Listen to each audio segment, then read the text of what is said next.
Hey everybody, my name is Ian Hill. Welcome to Equip Ourselves to Save a Life. Sorry, I got that really tossed to me very quick. I didn't see that coming. My name is Ian Hill. I have the tremendous honor and great pleasure of being the CEO of NGBN-TV, the premier network for men in their 40s, 50s, and 60s. And you are joining the pre-show of Equip Ourselves to Save a Life. We're going to have a quick conversation with some of our supporters, the individuals and organizations that make it possible for us to do this incredible feat of training 100,000 people in suicide first aid. Well, what's NGBN TV? What does it even stand for? National Grassroots Broadcasting Network. It's a connected TV network. We're in 87% of the homes in the United States and Canada. Our underlying mission: support men in their 40s, 50s, and 60s who are 70% more likely to succumb to suicide than any other segment of the population. Yeah, we're a television network that wants to reduce suicide. How? Well, we inspire and we educate, we entertain, we support, and we celebrate men in that demographic and those that love them. The network was birthed out of challenge and difficulty. I didn't want to live anymore. I wanted to die. When I came out of that little journey in the darkness, as I call it, I was resolved to kick the crap out of depression. Now, today, 52 different creators, all committed to doing one thing: supporting men in their middle ages. I promise you this: if you tune in to NGBN TV, if you consume content Monday, Tuesday, Wednesday, Thursday, Friday, Saturday, Sunday, your life will be changed. No doubt about it. Your life will be changed. How can you say that so confidently? The content creators that we have, they've walked the journey. We have doctors. We have regular people who have turned their lives around and done amazing things. We have former professional athletes. We have current athletes. We have people that care deeply about you and on a daily basis are creating meaningful information and tangible tools to help you be your best. That's why I can say, without a doubt, if you tune into NGBN every day, your life will be changed. Now, we wouldn't be able to do things like this idea of equipping 100,000 people. We won't be able to do it without our supporters. But they bought into a simple concept. I think that's why they're supporting us. They bought into a simple concept, and it's this: that the people closest to the problem are best suited to solve the problem. Well, what do you mean? 70% more likely are middle-aged men to succumb to suicide. As we speak today, just in this day, 3,927 people in North America will attempt suicide. The people closest to the problem are best suited to help solve that problem. You see, you have loved ones, neighbors, coworkers, friends, buddies. They are thinking, statistically, some of them are thinking about taking their own life, but you don't know what to listen for. You don't know what to look for. You don't know what to say, and you don't know what to do. But if you did, you would be what I call a first identifier, because you're right there in the moment with them. And if you knew what to look for, and you knew what to listen for, and you knew what to say, and you knew what to do, you could stop in a moment, in that critical moment in time that could move them away from the precipice of a decision they'd never be able to come back from. So that's the strategy here. The strategy is equip you on the ground with the meaningful information and tangible tools so you can be there in the moment of truth. We couldn't do this without some very, very special partners. The first partner that I want to introduce you to is CARF International. It is the premier organization that accredits all of these various programs and facilities that help people, mental health, physical well-being, and the like. We have the chief medical officer of that international organization, worldwide organization. He's come here to LA from Tucson to be with us to say a few words to you. So let's have him come up. Doc Conley, come up. Michael Conley, Dr. Michael Conley. Thank you, sir. Thank you. Yeah. So for those that don't know CARF, let's talk a little bit about what it is. So CARF is an organization that is about quality improvement for health and human services across the globe. We include behavioral health, medical rehab, child and youth services, employment services. We go across the board. We're on 5 continents. We have over 65,000 programs that we accredit across the globe. 65,000 programs, like 7,000 facilities, and you are the one that set what the standards are Yes. and the quality should be at this level. This whole, your organization is spanning the globe. Why this program? Why did you feel like this was something to get behind? This program is one you said, it's out of love. And that's really what matters. For the people that are out there who are unfortunately feeling as if they may want to take their life, they need to understand that there are so many people around that truly love them. And if they're brave enough to come out and say, hey, look, I'm having some trouble, they will feel that love. And once they do that, then they will be better. And then everybody around them will be better. So what you guys are doing, broadcasting this and making this available to everybody, is just something that we absolutely support. We will never stop supporting. It's part of how we accredit everybody. This is what we want to happen. So we are thrilled to be here, and thank you for having us. Well, I have to tell you, we talked the first time. Your answer was just yes, like just yes. We want to get behind it. So thank you for being here. My pleasure. Appreciate you, Doctor. Thank you very much. There's another organization that I want to highlight. That's Family Farms. You're going to see a commercial in a few minutes or a video in a few minutes from their CEO, Matthew Askren, who is actually a vet, a military veteran. And you'll hear from him in a moment. So we want to thank Family Farms. And then finally, a formal organization that works with veterans, National Veterans Foundation. We have Mario from the National Veterans Foundation. Come on up, Mario. How are you? Good morning, thank you. Okay, let's get that logo. We didn't get the logo last time. There it is. There's that logo. Tell us, for all that don't know, National Veterans Foundation, what do you do and what are you about? So the National Veterans Foundation Lifeline for Vets, it's a vet-to-vet peer suicide prevention hotline. And we also offer different services. We do crisis management, and we help with navigating resources for veterans across the country. Here's the thing that I love the most. They have a hotline that vets are going to talk to vets. Correct. They're going to understand their situation and challenge. And I'm going to put this out there. We, as an organization, NGBN, are going to get behind this thing. Right now, you're staffed how many hours? Right now, we operate hours from 6 a.m. to 5 p.m. and Pacific Standard Time. So what we want to do is have 24-hour coverage. Correct. And so in the coming months, you're going to hear about ways that you can get behind this thing so that we can have 24-hour suicide lifeline, vet to vet. Here's the other thing. It creates jobs for vets as well, right? That's right. That's right. So by employing more vets, we can help reach the masses. I mean, if we have more vets on staff, then the more callers we get, the more veterans we can help. Yeah, that's amazing. So thank you, veterans, National Veterans Foundation. Oh, thanks for being here. Thanks, Ian. All right. We're going to get started in just a second. We're going to go to a commercial message, but everybody that's watching, and then we're going to hear from our presenter, Craig. Amazing. Everyone that's watching, I need you to do me a favor. I need you to go to your favorite social media platform, put in NGBN, and share. Share. Everybody that's watching right now, share. We'll hit 1 million. Everybody that's watching right now, if you're watching on your Roku, your Amazon Fire, your mobile device, go to your favorite social media platform and share it.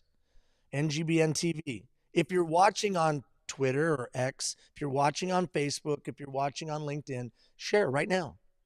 Let's reach 1 million in this broadcast. When we come back from this quick commercial, we'll get started with the formal program. But know this, you being here are what matters. We thank our partners. We thank our supporters. You being here and being equipped and being willing to take the time to lighten the burden of your fellow man by equipping and filling your toolkit, we will save lives. We'll be right back after this, and we'll get started.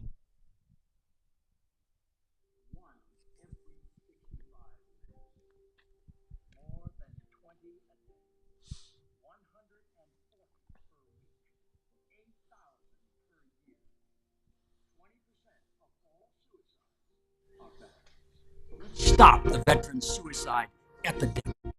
Contact the National Veterans Foundation. Visit nvf.org. The worst part of war should not be coming home. Hello, everyone. My name is Matthew Askren. I'm from Family Farms, and I really got to tell you, I am so happy that we are partnering with NGBN-TV, with Ian Hill, with the entire team.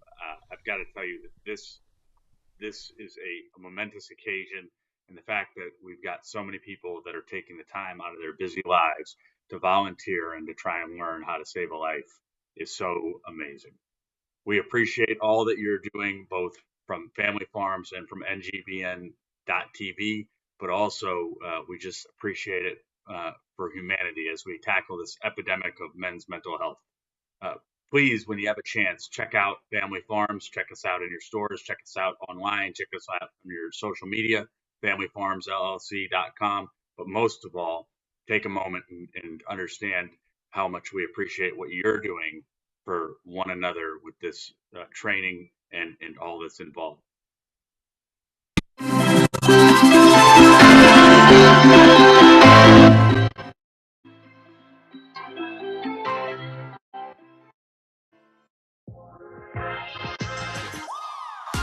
One week after launching our exclusive sneak peek, NGBN-TV was live for 3 days of continuous coverage from Super Bowl 58 in Las Vegas. NGBN-TV is live from Las Vegas for Super Bowl 58. The one-of-a-kind streaming TV network for men in their 40s, 50s, and 60s was the conversation for the big game about men's mental health. In the world of athletes, celebrities, and influencers, we're on notice. But we're just getting started with new partnerships announced like the Team Nike 3-on-3 Championship and new platforms available to download the NGBN TV app. So, what are you waiting for? Download the app today from your favorite streaming device or check us out at ngbn.tv. This is NGBN TV.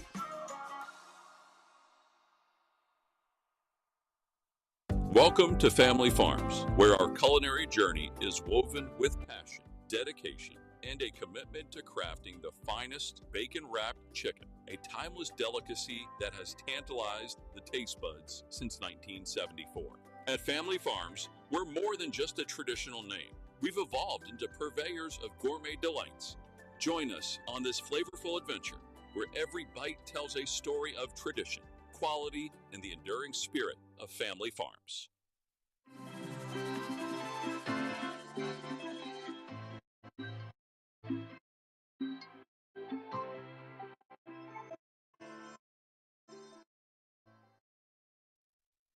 Well, my name's Ian Hill, and welcome to Equip Ourselves to Save a Life.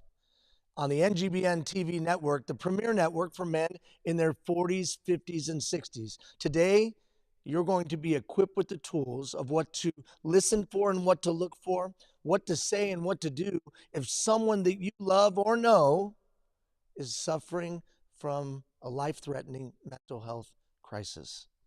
We're doing this for one reason and one reason alone, because we work to lighten the burden of our fellow man. A television network leading a charge to reduce suicide?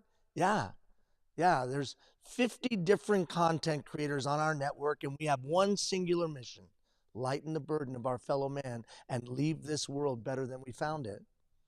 We couldn't do an initiative like this, trying to train 100,000 people in one day in suicide first aid. We couldn't possibly do this without the support of incredible partners. Our first and main partner is CARF International. They're the #1 accreditation organization within the medical and healthcare and mental health arena and sector. We're joined by the chief medical officer of that international organization today, Dr. Conley. Dr. Conley, come on up. You know, doctor, thank you so much for being here, coming over from Tucson. What would you say, doctor? You know, you guys are such an amazing organization, 7,000 facilities, hundreds of thousands of people impacted annually by you. What would you say to everybody that took their Saturday to be here? You know, I couldn't thank any of you enough. it's so important that you be there for the people who do need help, and the braveness of the people who come forward and need help and ask you for it, fantastic. You need to be there for them. And what you will learn today from Craig is how to follow through on all of that and make sure that your initial impact and the initial love that they feel from you gets carried on through, and we get to the mission of making people be treated and be healed from how they feel at that particular moment. So thank you. That's awesome. Thank you, Doctor. Thank you. And thank you for your support. My pleasure. We're so fortunate to have such a gold standard organization involved with this project. We also want to make sure we thank Family Farms. You just saw some information on them. FamilyFarmsLLC.com, FamilyFarmsLLC.com. The National Veterans Foundation, National Veterans Foundation, National Veterans Foundation. Check them out on the web. And then a couple of others. First in Gold Project, Dave DeRocher, thank you so much for all your support and all that you do. Hey, on Monday, we're going to be broadcasting their celebrity golf tournament, so check that out live from LA.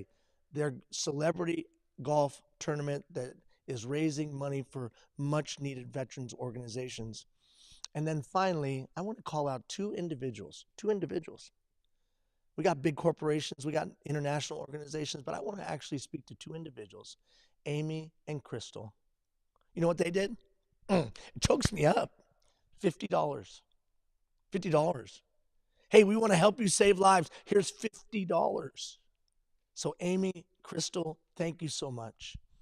We've all come together today to learn from a man who's dedicated his life to one thing, saving men and women who are on the precipice, who have lost all hope, who think that not being here is better than being here. This gentleman has dedicated himself to moving men and women away from that precipice and moving them on the path to healing and to a fulfilled life. He started in the Army, 20-year veteran of the Army as an MP. He began to find himself in situations where people were looking to take their life. And he had an innate skill to talk with them and share with them and listen to them, help them be affirmed, help them see their value. That became more formal training. And then he eventually was so good that he was the standard that others were aspiring to be like. When he retired from the Army asked him to come back as a civilian and execute programs all across the military. So good was he at this, he got the Cribbins Award. That's the highest award that a civilian is given by our United States Army. Well, today you're going to have, for the next hour and 50 minutes, you're going to have an opportunity to learn from this man who's dedicated his whole life to saving people. He's going to equip you with meaningful information and tangible tools so that you can step in the breach when someone is struggling. So please, get a pencil and paper, get out your phone, because science tells us if we read it and write it and we hear it, and we process it, we're more likely to retain it. So with that, I want to call up Craig Hannum. Come on, Craig. Oh, he's got his chair too. Gotta have my chair. How are you, bud? I'm good. How you doing? Hey, we just got done doing the first broadcast. Yeah. That was pretty amazing, right? Cool. Very Oh, cool. you have your microphone. I don't have to do this anymore. No, I know. Yeah, you got your thing. Technology's working out. So here's the thing. In the first broadcast, we literally had thousands of people check it out all over the world, 18 countries. We know that tuned in the first time. But if you're watching right now and you are on social media, or if you have phone near you, I need you to share the stream right now, right? Right now. Share with Share everybody. the stream. Go to the Twitter, go to the Facebook, go to whatever. Share the stream to everybody you know before he gets started, before he gets cranked up. You're going to give people meaningful information and tangible tools. Yes, sir. Before you do that, I just want to ask you one quick question. Why do you do this? Because suicide is the only preventable death out there. I'm very passionate about it. Because there's nothing more demoralizing than losing somebody to suicide. An organization, a family, military units, a team. We can stop this. It is possible. And I know people say, wow, you're a little too optimistic. We can prevent it. We totally can. And that's why we're here, right? So without further ado, let's turn it over to Craig. All of you that are here, let's give him a big round of applause. Let's make it big and loud. There you go. Craig, the floor is yours. All right. Well, good morning. How's everybody doing? Good, I hope. So we're about to have some fun. Now, I know what you're thinking. How can we possibly be having a good time talking about suicide? It is such a taboo subject. I get that. And that's the problem. We still consider this taboo. It's don't talk about it. It's evil. Da da da da. Well, we're going to get into the conversation, deep into this conversation on how to stop somebody from killing themselves. So, giddy up. Let's go. All right, AC, let's do this. So, the first thing we got to talk about is what we're going to learn today. All right. You're going to walk away, I assure you, today you're going to walk away better equipped on how to have this conversation. And that's all it is just talking, validating. It's 80% listening, 20% talking. So you're going to learn that today. Just to ask that hard question. And I know some people say, well, what if they say yes? Okay, that's good. So we're going to talk about why that's important. Got to watch out for little micro expressions, little changes in behavior, things they say, things they don't say, their actions. So we're going to get into that so we can pick up on the subtle indicators, because the obvious indicators, that's easy. But it's the other things that we don't pay attention to. Let's be honest, not everybody's highly trained to pick up on subtle indicators, and that's why we're doing this. You will have that aha moment, and especially if you lost somebody to suicide. First, I want to say I'm sorry. Talking about suicide does not create suicidal behavior, so know that. So I'm sorry that you lost somebody, but you will have that aha moment where you're going to think, oh man, there were indicators. And we're going to take that and have it to be better for life and social coping skills moving on. So you will be better equipped by the end of this, I assure you. Throughout this, we're going to pause and answer some questions. So if you have those questions, send them out, all right, so we can answer them the best of our ability. Write down everything you hear if you the best of your ability. Write copious notes, please. This will help you. We will have follow-on training and education as we move forward with this really big endeavor, which has never been done before in any network. What we're doing it. We're going to be the pioneers for it. So let's get started. Go ahead, AC. So let's talk numbers. Numbers don't lie, right? So here are the stats from 2021 to 2022. And as you can see, they've increased. We have provisional numbers from the CDC for 2023 up until July. 24,845 people up until July of 2023, because those are the numbers we have taken their life. Is it possible that we're going to see an increase from 21 to 22, 23? Yes, unfortunately. What we want to do is have more incidents where people are coming out and saying, I am suicidal. We're stopping it. There's a natural and there's a positive causality when it comes to this type of training. You will have an increase in reporting in your communities. So, like we said before, mental health providers, get ready. We're about to flood your schedule. You might want to adopt a 36-hour workday because you're going to have increased reporting, and that's a good thing. Reduce suicides and death from suicide, increase in reporting.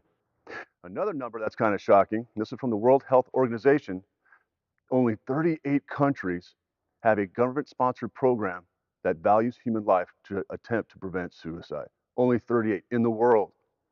So if you're watching and you're in one of those countries that does not have a program, we can definitely change that, because human life is valuable. It's the only preventable death out there, like we just said. We can definitely do this. So let's get started. Go ahead, AC. Top 3 reasons. These haven't changed in decades. Top 3 reasons people want to take their life: a relationship issue, a divorce, a breakup, financial problems, and of course, legal issues, as you can see. Don't you find it interesting that these 3 areas seem to intermingle? You never have one without the other. They always seem to be paired up in some way or fashion. Getting our heart broke apparently is the worst thing out there when it comes to suicidal behavior. And I get that. And if you've never had your heart broke before, I think you're lying to yourself. We've all had heartache in some fashion or another. But a divorce can be extremely impactful. We've got to figure out why are we still doing this? Why is heartache so bad? The brain and the heart are definitely connected. We know that. So when people say, I think they died of a broken heart, yeah, it's absolutely possible. Then we have the financial issues, money problems. We know the economy is in shambles right now. We get that. And it's getting harder just to sustain life with just basic needs. But people will say, I'll kill myself because I'm having financial problems. And say somebody gets arrested, they have legal issues, repossession, stuff like this that gets involved. And the world is falling down around our ears. So we have to have this conversation, and we're going to give you the skills on how to do it. Go ahead, EC. So the stigma is bad. It's the devil, let's be honest. This is what reinforces reluctance in an individual to seek assistance for so many reasons. And interestingly enough, when we had our break at the first broadcast, there was 3 of us that were in the bathroom. Men, we're in the bathroom and we're talking. One person was in the stall, 2 people were at the urinals, and we were just talking. And it hit us. I was like, you know what? If men can talk openly when they're in the bathroom, we can definitely get men to talk about this subject. And why is that so hard? Because men do not talk about feelings, especially in rural areas. Rural areas are always a challenge because there's limited resources because it's so spread out.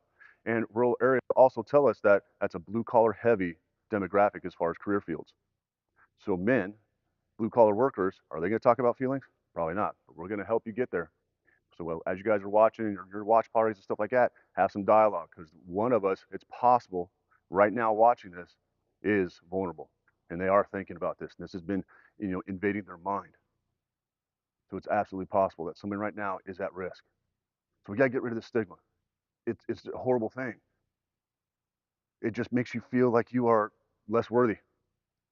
And it's for all kinds of reasons, socioeconomic reasons, geographical, cultural, how you were raised. If we're not going to talk about feelings as men, do you think we're going to talk about this one subject? Another thing that we brought up during the break was there is nothing more courageous and brave than somebody coming forward and saying, I'm feeling suicidal. Can you guys help me? Like you heard Dr. Connolly say, this is about love. And men are not devoid of love. We're passionate about it. We care. The IRS is your head of household. You care for what you have, those around you, your close friends. And all the stigma does is tell you that you're pathetic, you're worthless. Got to get rid of it. We have stigma in all kinds of things, but when it comes to suicidal behavior, it is critical that we get rid of this. Go ahead, AC. Simple model from the Department of Defense. Now I know the different branches, they have different names, for the ACE, but Ask, Care, Escort is very, very simple. All the acronyms that the military has, this is the one that probably makes the most sense. So we're going to teach you in the next chapter here in a second how to ask the direct question, how to approach the subject. It's a very delicate subject. It's a very hard conversation. It could be shocking. You might be scared, especially if they say yes, especially if it's somebody close to you. And chances are it's going to be somebody you know, a family member, somebody you work with. Yes, you're going to have those occasions where you're going to be out and about in the grocery store, whatever, and you might pick up on something because of everything that you've learned here today. And all you do is walk up and say, excuse me, are you okay? We're at the grocery store and you've been staring at this broccoli for a minute. The broccoli has not moved. You just look like you're sad or you're upset or you're distracted. Believe it or not, if they are feeling suicidal, they might say, what do you mean by that? Well, I'm picking up on your behavior. Are you okay? No, I'm not okay. Now, don't read into it. This is important because suicide, the topic, it's a double-edged sword. One approach you might use for one person might be very successful. It may not work for the next person. So say in this case where the dude's staring at the broccoli, you walk up and say, hey, are you okay? They might tell you to go have a nice day in a very, very eloquent way. And I get that. That's how people are sometimes. But imagine if you, after this, getting this class and this training, walk up and say, are you okay? And say, no, I'm not. I'm really sad. Okay, well, I don't mean to get in your personal life. I don't even know you, but do you want to talk about it? Are you okay? You'd be surprised. People who are feeling suicidal, when they are approached, and you ask that question directly, there will be an epiphany moment, a light bulb, if you will. We're like, well, how'd you pick up on that? Well, you just look sad. I know you. You're not yourself. Are you feeling suicidal? Yes. Okay, let's talk about it. It's going to be great. Go ahead, AC. So ask, care, escort. Very simple. Let's break this down. Have a conversation, just like we're doing now. And I've heard people say, well, I'm an introvert and I don't like talking. Really? Because you'll stay up, 2-3 hours and talking to your best friend on the phone. It's no different. Have a conversation. You're picking up on these indicators. You notice they're sad, they're indifferent, something is going on, they're distracted, they're not their usual self. Or they might reach out to you. They say, you know what, I need to talk to you. I'm feeling a little bit of despair. Okay, what's going on? You want me to come over? Yes, please come over. Now, as you're talking, you're picking up on their mannerisms. Ask the question directly. Are you thinking about suicide? A lot of people say, well, that question scares me. Or I love when people say, well, if I ask it, that means I'm going to create it in their mind, and now they're going to be suicidal. No, it's not how that works. It doesn't work like that at all. Talking about suicide doesn't create suicidal behavior. Asking the question doesn't all of a sudden put the idea in their mind. You'll say, well, I wasn't thinking about suicide, but I am now. No, that thought was already there. We're just recognizing it. So just talk to them, sit down, make eye contact. Well, Craig, what if they don't talk right away? Be patient, be stubborn, don't quit, be tenacious in this conversation. Just give them a minute because they're about to talk about something that's going to make them extremely vulnerable. And vulnerability is a good thing. Vulnerability is strength. Can men be vulnerable? Yes. Will most of us admit it? No. Why? Because we have pride. But just have a direct conversation. Sit down next to them. Make sure you can see them. Eye contact. Now, all these questions are probably going to come up like, well, what if they have a weapon? Okay, so you have to ask yourself this. How far are you willing to go in this conversation? Your safety is paramount. And as you can see under the category of care, your safety is extremely important. If you're not comfortable talking to somebody who is armed, don't. If you are, this is your choice. You'd be surprised. But as you're having that conversation, there's things that we got to figure out. We don't want a checklist, all right? You're going to have one in your mind, that's fine, but don't have a little note card going, okay, I asked you if you're suicidal. You said yes. The flow chart says I'm supposed to go this direction. No, just talk to him. Okay, you are thinking about suicide? Yeah. All right. Have you thought about how you would do it? And if they say no, okay, that's good. Now, let's not be arrogant and say, well, you don't have a plan? Well, you should. Your life is in shambles. No, don't do that. But if they say they do have a plan, our responsibility now, especially in this category of care, is to make sure we keep them separated from the means or have access to the means. Simple example, say they do have a gun. Say it's in the safe in the living room. I'm sorry, in their bedroom. You're in the living room having the conversation. Are you going to let them get up and go to their bedroom? No. Please don't do that. One person said, well, Craig, what's I supposed to do? Do I tackle them? That's up to you. Have I tackled guys before? Uh-huh. Yes. I've had to. It just depends the situation. Their actions, their mannerisms, their behavior will dictate how you respond to this conversation. And you might do this hundreds of times. And to you, it might feel like kind of a routine. You got a rhythm. And that's probably true, and that's okay. But just remember, the person you're talking to is unique to them. Treat it unique. Have empathy. There is a difference between empathy and sympathy. Empathy in this case is I am validating how you're feeling, because it is a feeling. It is a negative response to a life issue. And people say, well, what do you mean negative? Suicide's a very negative thing. Otherwise, we would not be here. It is a negative response to a life issue. Sometimes, most often than not, it's a situation that that person who's at risk created or ignored. And now it's building, it's festering.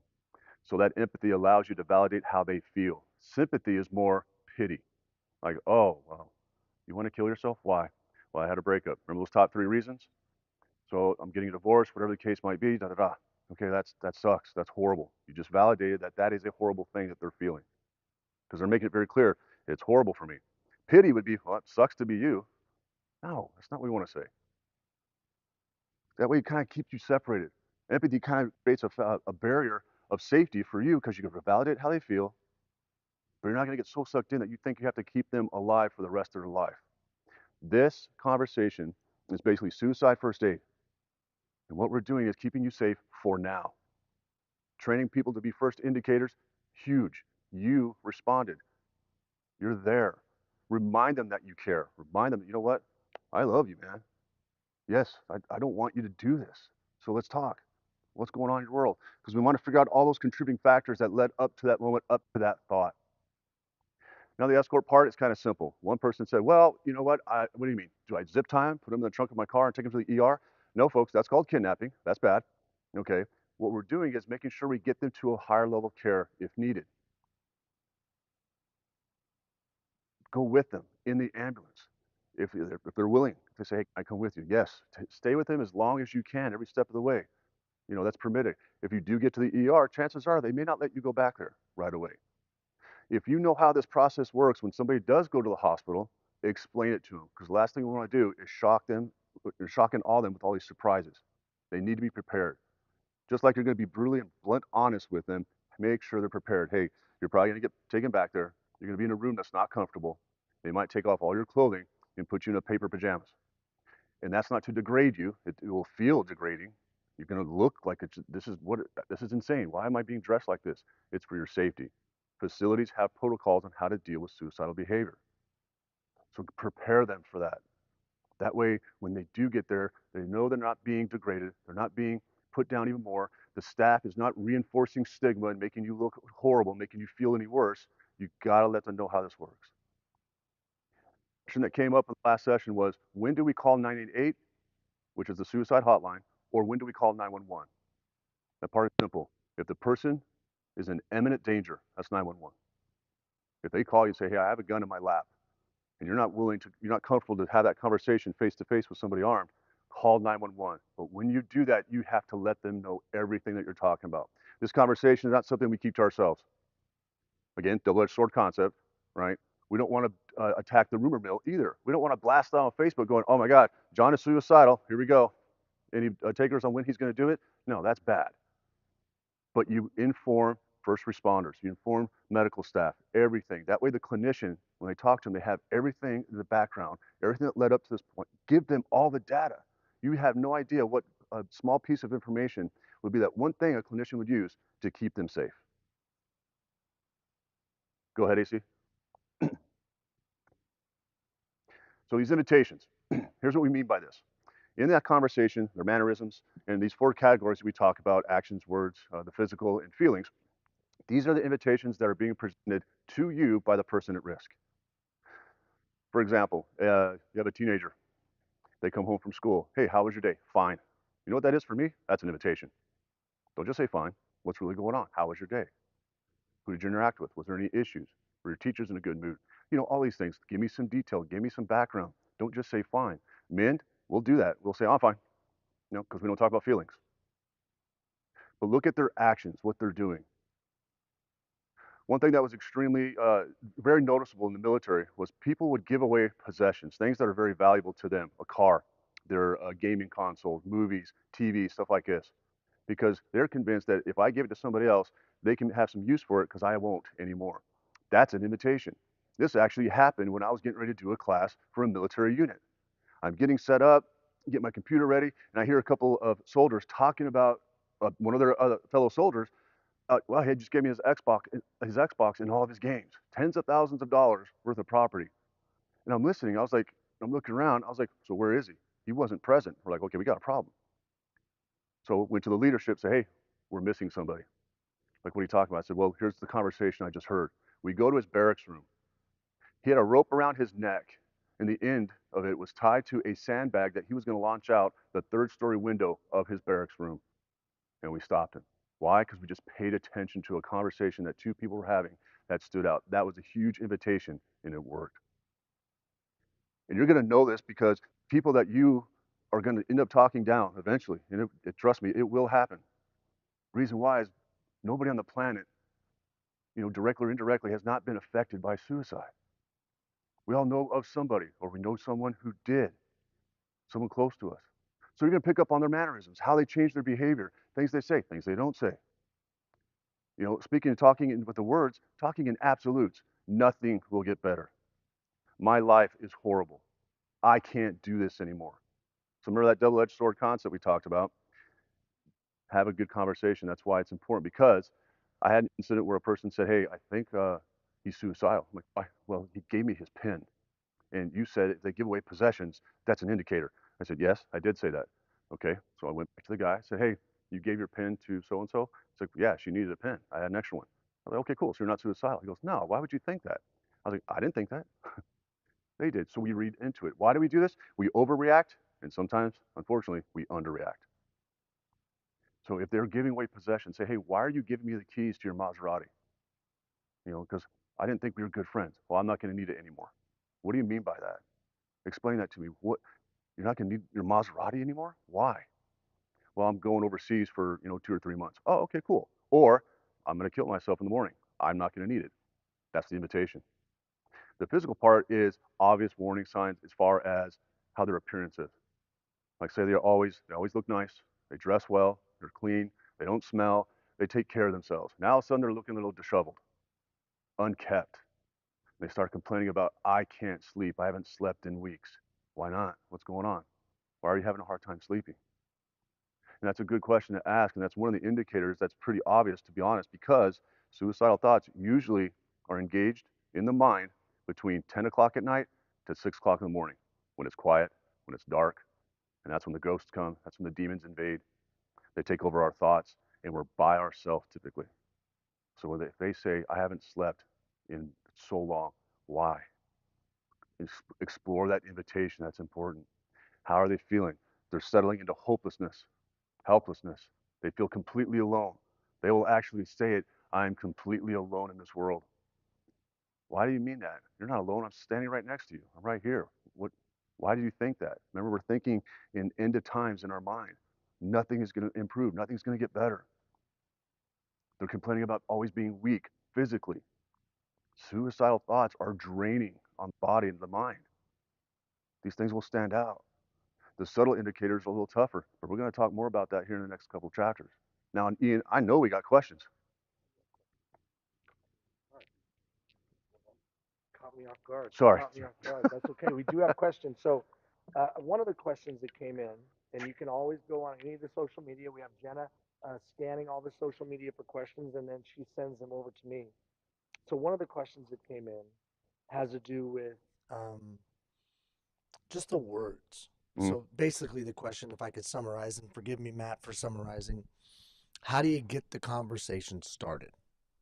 Cool. I know someone's struggling. I know someone's hurting, but I don't want to offend them and piss them off, and then they never want to talk to me again, or they slam the door in my face. How do I get the conversation starting? What words, what techniques, what approach? Very, very calm approach, right? So say it's you and I, right? And I know that you're a very happy guy. You don't need this. No, I don't, but you know, it look cool. Does it look cool? You know, so I know who you are. You're happy, you're upbeat, you're positive, you're energetic, and you've got a lot of passion about just life. But now you're not. And you're just a little bit more reserved. You're not talking. You don't make eye contact as much. It's very simple going, hey, what's going on? There's something going on with you. I can tell. You know, so some people say, well, what if you're wrong? And I ask them if they're suicidal, and they say no. That's the best time in life to be wrong. So great. Then you say, well, why would you think I'm suicidal? Well, because I'm noticing these things. But what if I ask that question? I was like, Ian, tell me what's going on, man. And you say, yes, I have been thinking about suicide. Why? Always keep a question going, open-ended questions, accountability back on the individual. You are going to tell me what's going on, 80% listening, 20% talking, being empathetic, and say, well, when did you notice this? I said, well, just now. You know, I've noticed it for about a week. Is everything okay? Because there might be something going on in your life, and you're not thinking about suicide. You're just sad. So you have to ask the question, just be direct with it. Be soft, be calm. And in love, right? Totally. Absolutely. I think, and there was another question, at what point do we give advice? Is there a time where we give advice, or is this just about listening, affirming their value, and creating space for them to be, as you mentioned, be vulnerable? So the person was saying, when do we interject our thoughts? When do we interject what they should do? That's another good question, because you don't want to make it about you, right? You know, like we said before, if your ego has low self-esteem, do not talk to somebody suicidal, because all you're going to do is make it about you. You know, so you ask, can I share with you something similar that I went through and how I got through it? Can I share that with you? I always tell people, ask for permission, because you are in control of this conversation, not me. I'm just listening. I'm just a fellow brother saying, I'm here for you. I will help you. Can I share? Here's what happened to me a few years ago. Yes, was I depressed? And here's how I got through it. I trusted my inner circle of trust, if you will. And I confided into guys that allowed me to be vulnerable. Because vulnerability is strength. This is a tough conversation to have, but if you're voicing it, the bravery's on you. All I got to do is just applaud you with that by listening. You know what I think is most amazing, because we heard the first 2 hours and now this, and of course we've talked before.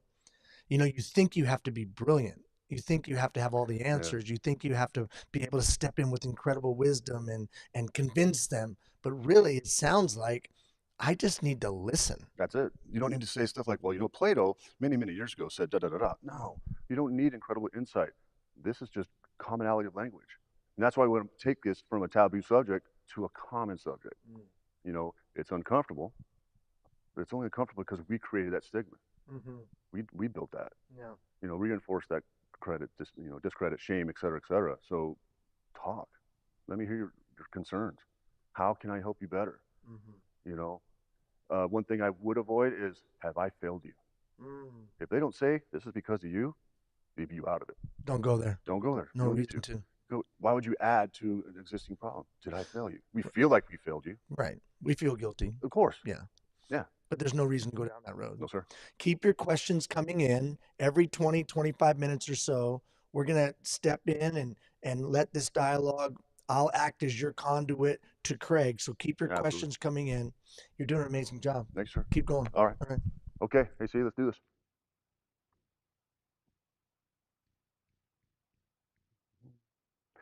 So in the next chapter, we're going to talk about the iceberg. Okay.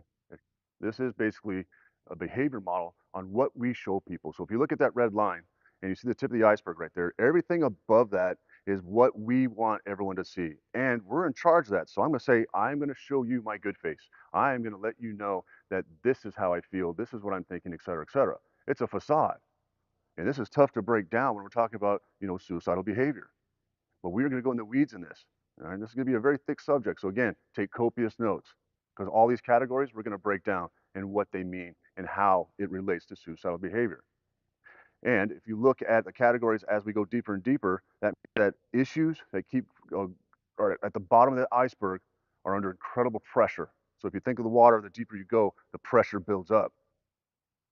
So we're going to figure out how to break this down. And this is going to assist you in having the conversation. Question that came up earlier was, what if I am at risk? I'm feeling, suicidal. And should I talk to somebody that is suicidal? The answer is yes. You have empathy. You can relate. I'm feeling it too. There's struggles in life. Now we have accountability partners. All right, AC, let's break this down. First thing we're talking about is those triggers. Triggers associated with trauma, from loss, pain, whatever it might be. You see that quote there from Dave Parnell, brilliant firefighter and chief of the Detroit Fire Department. He's now retired. They had a whole episode or a mini-series called Burn, very impactful. Look what he said. I wish my head could forget what my eyes have seen. We're talking about first responders here.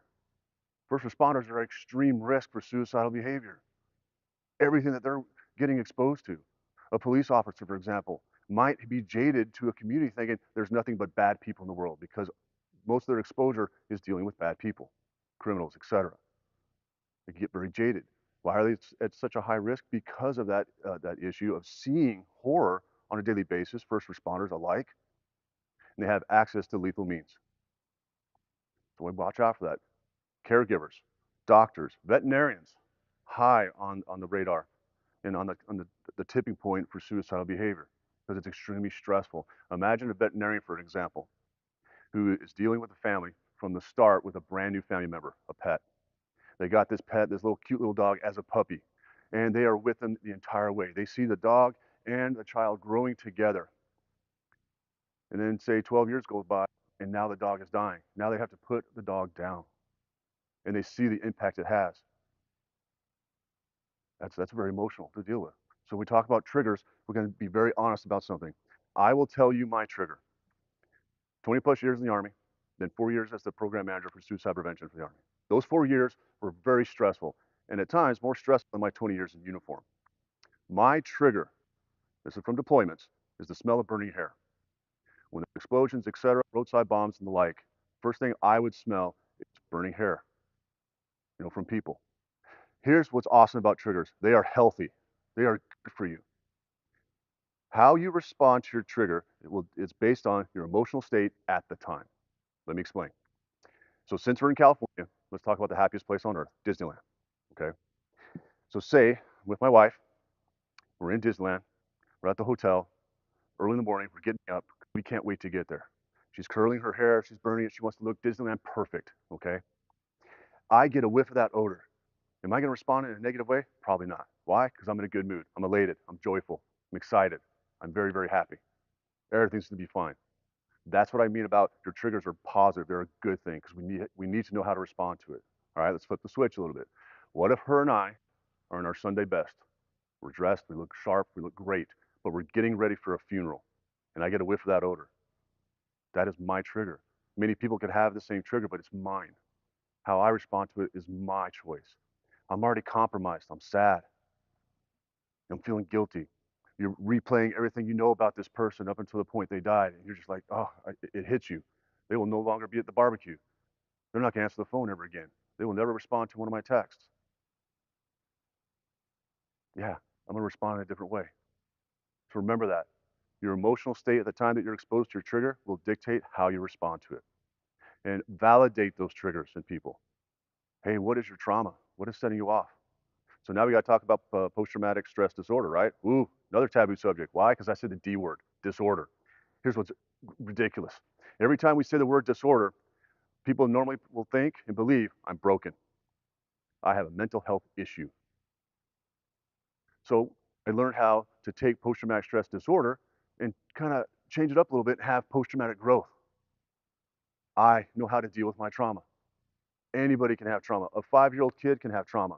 If they remember losing a grandparent at a very young age, it's traumatic to them. So embrace it, grow with it, because more trauma will be coming. Let's keep going, AC. Now we're going deeper in the water, deeper. It's iceberg's starting to fall down, and now the pressure's starting to build. And now we have issues at work, we have issues at home, maybe we have issues at school. Imagine a working adult who has a very professional job, full-time, very demanding, and we're adding school on top of it because we're furthering our education. So we just add another 20 to 30 hours into our week that didn't exist before. That can be stressful. It cracks me up when people say, leave your work life at work, leave your personal life in your personal life. It's not possible. They will blend together, I assure you. Let me explain. If you get in an argument with your significant other before you go to work, are you distracted? Especially if your job is demanding, like a first responder, where you got to be focused, where life and death is very, very important, and it's on you to pay attention so you can take care of yourself, the people you serve with, and the people that you're trying to help when you get sent out on a call. If you get in an argument, you're distracted. Talk to somebody when you get to work. Hey, I got in an argument with my wife. And let's be honest, gentlemen, anytime we get in an argument with the wife, 99% of the time, they're right. Okay, we're not very good at this, men, are we? Because sometimes they just want to vent and we want to fix it because that's what men do. I'll fix it. Now, let's flip the switch a little bit. You're at work. It was a bad day. Horrible. Nothing was working out right. You were short-staffed. Just everything's just falling apart around you.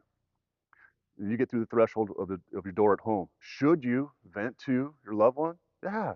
Hey, I had a bad day at work. Okay, tell me about it. Well, my boss was horrible. Okay, you said that. This happened. Got in a car accident, whatever. First responders, we tried to save this person's life. We weren't able to. Talk about it. Because our professional, our personal life consume us. And that way your loved one knows how you are, how you react. Because imagine if you have that bad day. You walk in the door. You say nothing. How's your day? Fine. Guess what? That's an invitation. What do you mean your day was just fine? How are you? You're late. You're like 4 hours late. Your day was not fine. Talk to me. What's going on?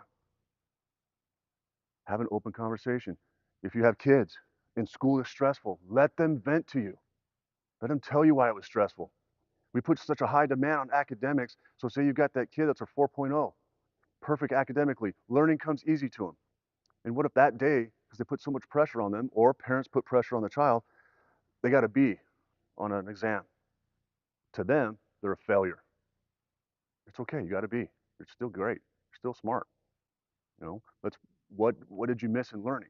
That way you have that conversation so you can pick up on their behavior. That way you understand their behavior. And that's what's hard, especially when it comes to subtle indicators, especially with teenagers. They walk home, my day was fine. No. Give me some feedback. What happened? Talk to me. Who'd you interact with? Have that conversation. And especially when we add all those elements together. Working adult, got kids in school. I'm seeking extra education because I want to be, intelligent and my craft. It's horrible. Talk, open up, invite yourself to explore those invitations they give you and say, hey, I know you had a bad day, but you want to take a shower and then let's talk about it? Yeah. Let me just chill out for a minute. Give them that space. That's okay. But make sure you reintroduce that conversation. Hey, tell me about your day. All right, let's hit the next one there, AC. So now we get into childhood trauma. Is it possible that us in our adult lives will hold on to an issue from childhood? Yes, we will. Especially if you had a rough childhood. Another when people say, I had a perfect childhood. Oh, no, you didn't. No. So I share this with a lot of people. When I joined the Army in 1995, my main motivator was to escape an abusive environment, because it was. So I had a military leader tell me one day, well, that's not a good reason for joining. I was like, really? I don't care if someone joins to escape an abusive environment. There's no future in your city. Whatever the reasons are, it's honorable because you volunteered. It was my only reason, but it was one of my main reasons, was to get away from that. Then, of course, I got introduced to a drill sergeant who was extremely mean, but a very professional soldier. So, trauma's trauma. We're always going to get exposed to negative things in our life. More often than not, you will have more challenging days than rewarding days. That's okay. If you grew up in an abusive environment, you gotta let that out. You know, if you're married now and say, hey, here's why this is traumatic for me. Here's why this is a problem. Here's why I don't like watching that movie. Here's why I don't like talking about this subject, because here's what happened in my childhood. How is the people you love and trust going to know about you if you don't tell them about you?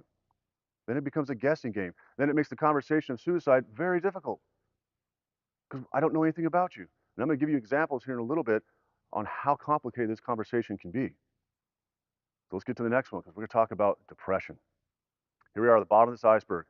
Pressure's building, right?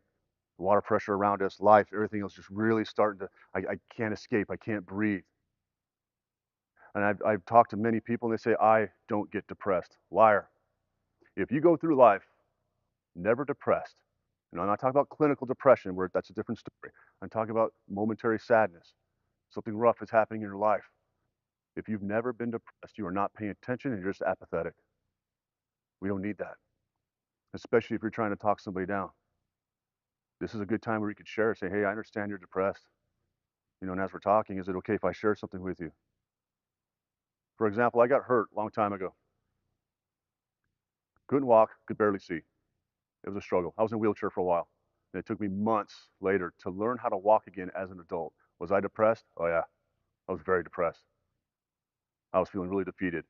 I've got people around me saying, hey, just take a medical retirement. You're done. You're never going to be what's called fit for duty, where you can be a soldier again.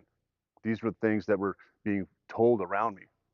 Guys that were closest to me, they didn't want to come by the house and see how I was doing because they thought that kind of stuff would be contagious because of stigma. So we have stigma in suicide. We have stigma in all walks of life. And when people say, this is the best day of my entire life, I remind them, no, it's not. You're going to have your next best day. You might have a series of best days. That's okay. When people say, this is the worst day of my entire life, I get excited. You want to know why? Because that's an invitation for me. I'll tell them, no, it's not. Like, what do you mean it's not? I got fired. So I'm going to have financial issues. Remember those top 3 reasons? My wife's leaving me. My car got repossessed and I have legal issues and all these things are starting to get, it's the worst day of my entire life. No, it's not. And here's why. Your next worst day is coming. It's going to be awesome. It's going to make that bad day look like a vacation. And I'm an optimist, but that's how you have to approach life, folks. Your next worst day is coming. You know, it'd be great if everything was unicorns and rainbows and hummingbirds and butterflies and yada, yada, yada. No, that's not how life works. So I know we got some more questions. I'm pretty sure we do. But remember, if you are depressed from time to time, it's okay. That is a normal response to a life incident. It's okay. So Ian, hit me. You got me running all over the place, man. Come on now. Well, you're pretty fast. So one of the, what I thought was a very powerful question, safety. So basically, I'm summarizing. So the how do I keep myself safe? How do I keep them safe? So the basic summary of the question was, if I think that they're going to be aggressive towards me, but I also know that they could be harmful to themselves, what do I do? Yeah, your safety is paramount. Okay, you can't be able to talk somebody down and prevent suicide if your safety is compromised. You know, that's why I put that example up. If you're walking into a situation and they are armed, are you ready to do that? If you're not, then don't. 911 is your answer.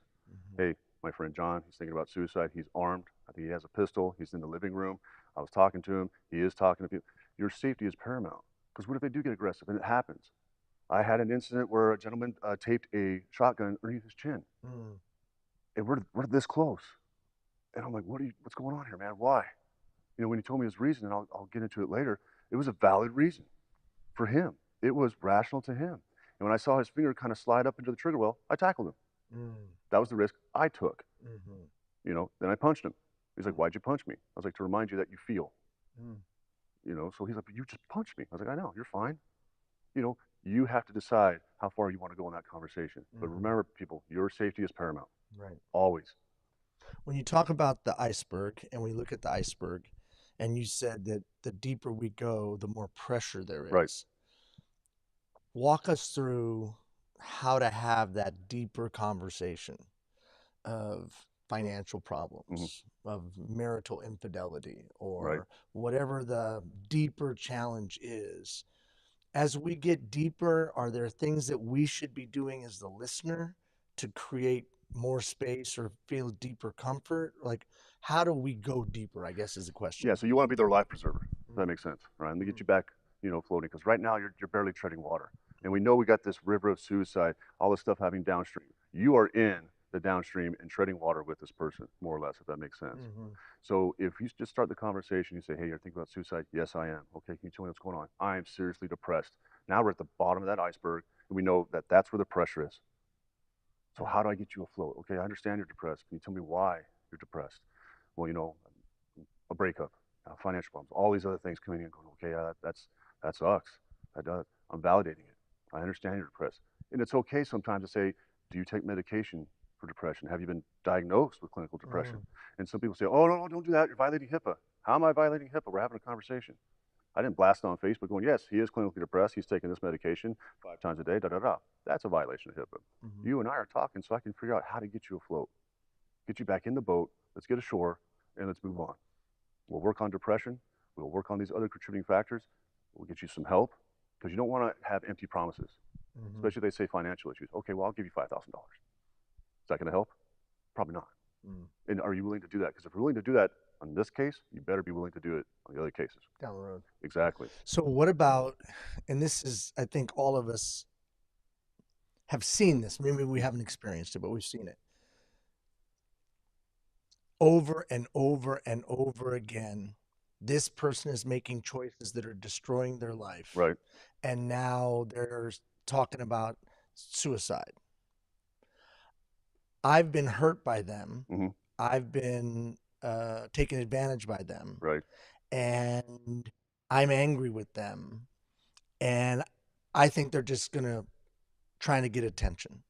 How do I navigate that this person has hurt me, but I also see that they're in danger and in trouble? Am I the right person to talk to them, or should somebody else be talking to them? Depends how confident you're going to be with that, saying, okay, especially they say, you're the one that's hurting me. Okay, I understand it. So let me see if I understand this. You want to kill yourself because something I did to you. Can you tell me what I did to you? Again, accountability on the individual. Have them voice it. You know, it's okay to say, yes, you have these problems, but you did it, right? You're getting a divorce because you messed around on your wife. Brother, you did that. Because you have them admit it, say, yeah, I did do that. Okay, why did you do that? I was drunk. All right, so now we've identified another issue. You know, you're drinking too much. Okay, what else is going on? Well, you know, my truck's gonna get repossessed. Oh, I got all these things going on. Okay, cool. Why is your truck getting repossessed? I didn't make the payment. Okay, you did that too, man. And we talked about this earlier, that most of the things that the contributing factors in that person's life, they created or they ignored, and it just festered. So it's building up. So it's okay to tell them the honest truth. Because if we're able to answer the question, are you feeling suicidal? And they say yes, everything else is easy, in my opinion. Because we're talking about end-of-life decisions here because of all these elements. So it's okay to talk about the facts. Is there ever a time that we ignore someone saying, I'm going to kill myself? Never. Don't ever do it. And I know that's a challenge for some people because they might say it once a day. You know, that might be their go-to response to how to deal with, like, oh, God, this day sucks. I'm going to kill myself. Oh, you said that yesterday. So what's going on? No. So we always address it. Always address it. And in some fashion. In some way. And that might get exhausting.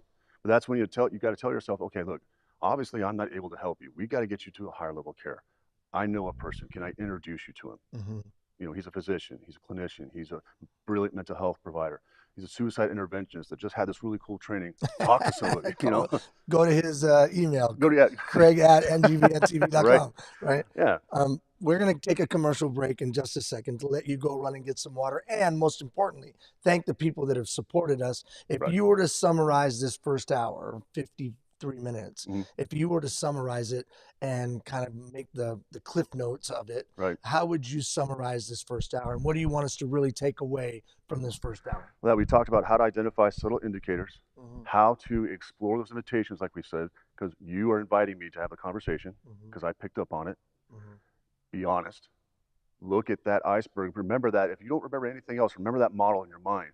Because when we talked about those categories, that depression, that's where there's the most pressure. Mhm. So how do I get you afloat? Because we're going to do this together. And remind them, I care. I love you, man. I wouldn't be here. Sometimes you have to reassure them that I'm here for you, not for anything else. Someone asked me, how many people have you saved? I have no idea. But folks, I lost 183 people in a 24-year career. Wow. Just to suicide. Wow. We can prevent. We definitely can. Absolutely. When we come back from this quick commercial break, we're going to hear more of meaningful information and tangible tools from Craig, who's going to guide us through this journey. We'll be right back.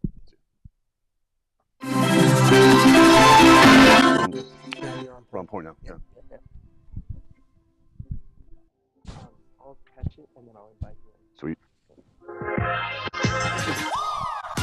1 week after launching our exclusive sneak peek, NGBN-TV was live for 3 days of continuous coverage from Super Bowl 58 in Las Vegas. NGBN-TV is live from Las Vegas for Super Bowl 58. The one-of-a-kind streaming TV network for men in their better on 40s, time this time. 50s, and 60s was the conversation for the big game about men's mental health in the world of athletes, celebrities, and influencers were unnoticed. But we're just getting started with new partnerships announced like the Team Nike 3-on-3 Championship and new platforms available to download the NGBN-TV app. So, what are you I know waiting for? exactly how to answer that. Download the app today from your favorite streaming device or check us out at NGBN.TV. This is NGBN-TV.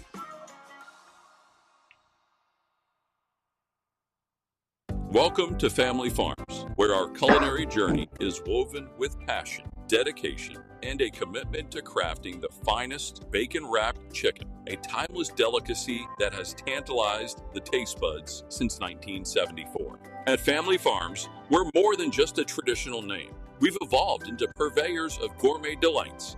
Join us on this flavorful adventure, where every bite tells a story of tradition, quality, and the enduring spirit of Family Farms.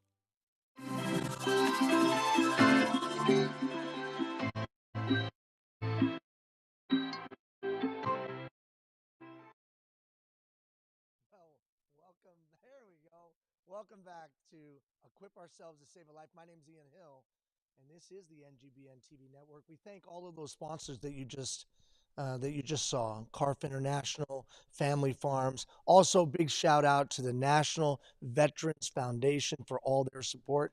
First and Goal Project and Dave DeRocher, we appreciate him and all that he does. And we thank you for taking time out of your busy schedule and busy lives to equip yourself to lighten the burden of your fellow man. Before we get back to Craig, I just got to say this. If this has been meaningful to you, if it's been important to you, if it's helped you in this first hour, stand with us. Stand with us. We're going to take this, a live version, in-person version of this, to 100 communities over the next 18 months. That's our commitment. This is the launching point, but we need your help. You can go to NGBN.TV, click membership. Click membership. And you can get all kinds of benefits and retail and free merchandise and all kinds of support. You're going to get more than your $99 back. But here's what you're going to know most importantly. You're going to help us go to 100 communities. Take Craig to 100 communities over the next 18 months. With that, let's start the second hour with Craig Hannum and Equip Ourselves to Save a Life. Craig? All right. Thank you, Ian. Great work. All right, man. All right, let's keep going. So just to recap real fast, what have we learned so far? Subtle indicators, obvious indicators. Explore those invitations when they come to you. Don't let the conversation go dull. If they don't talk right away, give them time, give them patience. Remember, they're about to do something very brave and courageous by saying, I'm feeling suicidal. And we talked about how the pressure of life can build up using the iceberg model there.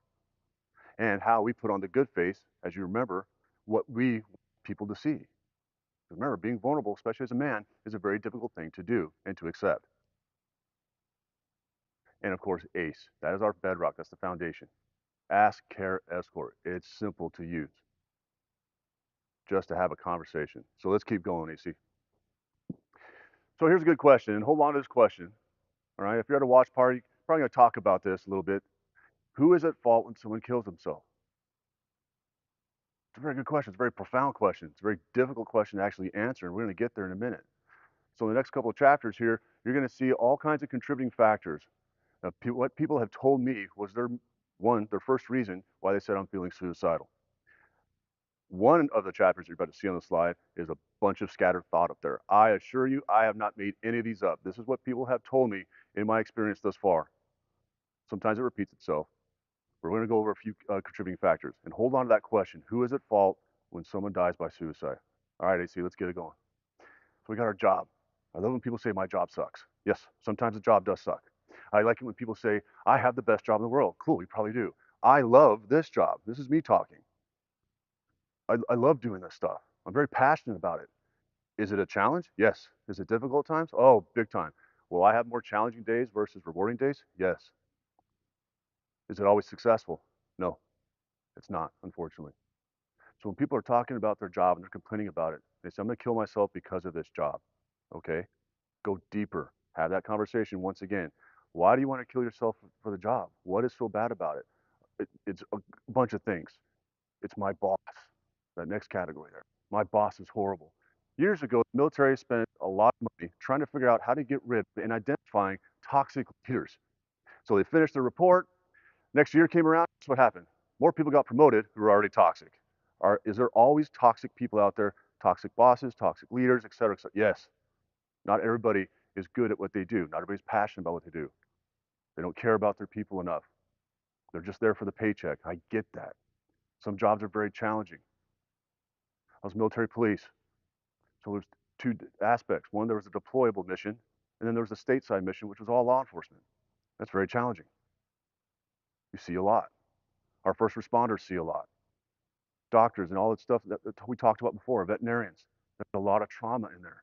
Anything that deals with the possibility and the inevitability of death is a very challenging career field. That's why you have to have those support mechanisms in place. So if you're having this conversation of suicide, you got to make sure you inform somebody. Again, we're not going to make it a gossip subject on social media. Inform, that way we know. So your continuity of care and your circle of trust, quite honestly, is sound. Hey, we know you had a rough day. We're going to help you. Do you want some time off? Would that help? Do you want to talk to our counselor that we have in the department? Do you want to talk to the EAP? Whoever it is. You want to call a chaplain. You want to talk to the pastor. And we get your wife on the phone, get your husband on the phone, whatever it is. Keep people informed. And as we keep going down these categories, so we have our job, we got leadership, now we got kids. I had a guy tell me he has the worst teenagers in the world. They're horrible. Guess what I said to him? Because I'm that guy. Good job, Dad. That's on you, man. You have the worst teenagers ever? That is definitely on you. You're the parent. In retrospect, another guy said, my kid won't sit still. It's bouncing off the walls. It's driving me insane. He's 5. I'd be more worried if he wasn't driving you insane. Bouncing off the walls, etc. Because sometimes what we've been seeing, and there's an increase in abuse of pharmaceutical assistance to maintain behavior of a child. Men, let's be honest about something. When do we mature? Well, never, okay? But physiologically, mentally, we don't start maturing until about age 24. So imagine if you introduce a medication, as you can see it's on that list, at a very young age, where we're trying to redirect our behavior. Could that be dangerous? Yeah, it's possible. Now, don't read into it. Lots of medications out there are fantastic for sustaining life and prolonging life. I get that. Then we have in-laws. Now, I know my mother-in-law is watching right now. Hello, Angie. How are you? I hope that made you smile. Is she awesome? Yes, she's great. We have a fantastic relationship. I get to pick on her all the time. It's awesome. We go back and forth. She does hit me. Not hard, I'm joking. She slaps me, especially when I say something, kind of sarcastic. But that's cool. Is there challenges? Yeah, there's still challenges. Of course there's going to be challenges. Usually we see challenges with in-laws and extended family over the holiday season. Because here you are getting ready to entertain, have a Christmas party, all that jazz, and then the aunt and uncle, who you really don't like, and they're that aunt and uncle who just make a mockery of everything, they're loud, they walk in and they just surprise you. Yes, is that a challenge? Yeah, of course it is. Who's ever hosted a party and actually enjoyed their own party? Most of us, no, because you're trying to make sure everyone else is good to go. You're entertaining. Then we have the president, politicians. All right, so we got to be careful, right? Nobody freak out on me. Okay, don't put in the comments section that no, you can't talk about this. This is taboo because the president is horrible. Politicians are horrible, et cetera, et cetera, et cetera. I had a guy tell me years ago if Trump gets elected president, he was going to kill himself. I was like, seriously? That's what he told me. That wasn't his main reason. He was just upset, especially when I held him accountable. I said, well, who'd you vote for? He says, well, I'm a Republican, so I had to stay true to my party. I'm like, okay, hold up. What's really going on? And that's why the conversation is so important, because these are just one criteria. This may not be the only criteria. And honestly, folks, it's rare that it's just one thing, one contributing factor. And people say, my doctor's horrible. Is he? Is she? Are you sure? Are you having an honest conversation with your doctor? I always believe that your health is your responsibility. You got to make sure you have an open conversation with your provider, especially if you have stuff going on and you need care.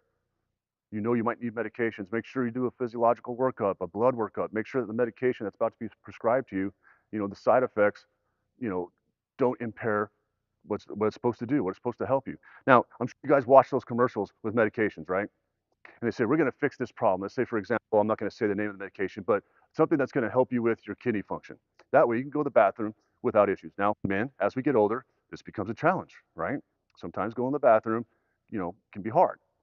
So we're going to give this medication that's going to help that urinary flow just explode on you. It's going to be fantastic. So I like listening to the side effects. We're going to take care of that problem. However, you might have anal leakage, numbness on the left side of your body, blindness in your right eye momentarily, and you might lose feelings in your fingertips. Oh, and you might just fall asleep standing.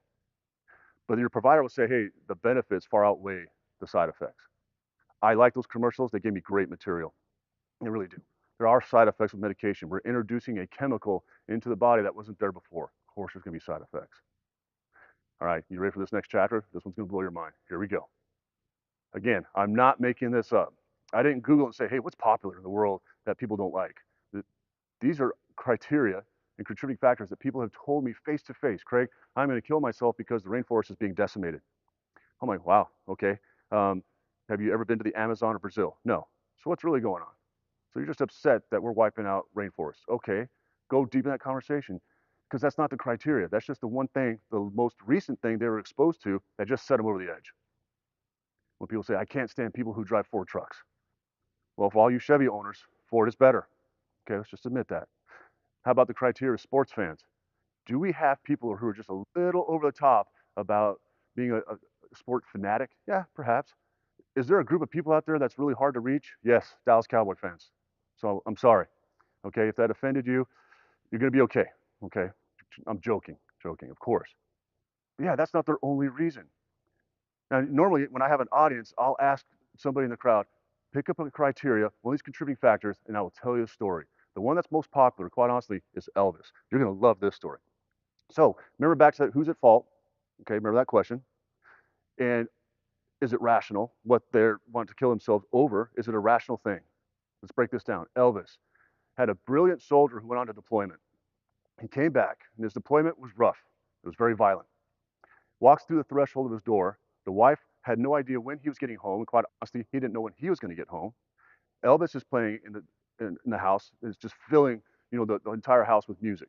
She's in the kitchen, kind of doing her thing. She sees him walk right past him. He goes straight to the bedroom, opens up the safe, takes the gun, puts it to his head. And she followed him because she's like, oh my God, he's home. She was excited, slaps it out of his hand. He's like, what are you doing? What's going on here? So when I get the call, I'm sitting down with him. I said, hey, what happened?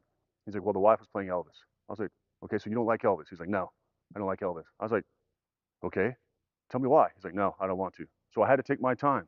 I waited. I was very patient. And as I kept reintroducing the question, tell me about Elvis, man. That's your contributing factor. Make it rational for me. Let me hear the story. He was embarrassed. I said, what'd you tell the wife? He says, I told the wife, do not play Elvis around me, but he never told her why. So when we got in the conversation, he starts to open up. He's crying. I'm giving him the bro hug. I got my hand on his shoulder. I was like, talk to me, man. What happened? When he was 16 years old and he got home from school, he walks inside. Elvis is playing. Mama's on the floor because she shot herself in the head and died. So is Elvis a rational trigger for him? The answer is yes. That gets us to the point. Hit me with it, AC. Here is the biggest point when it comes to these contributing factors. Your perception is never their reality. Remember that iceberg model? I'm only going to show you what I want you to see. Everything above that red line. We're at the tip of the iceberg. This is what I want you to see. That's what our perception is, what I see. It's never the reality. And sometimes it can create a barrier of communication because we'll be judgmental.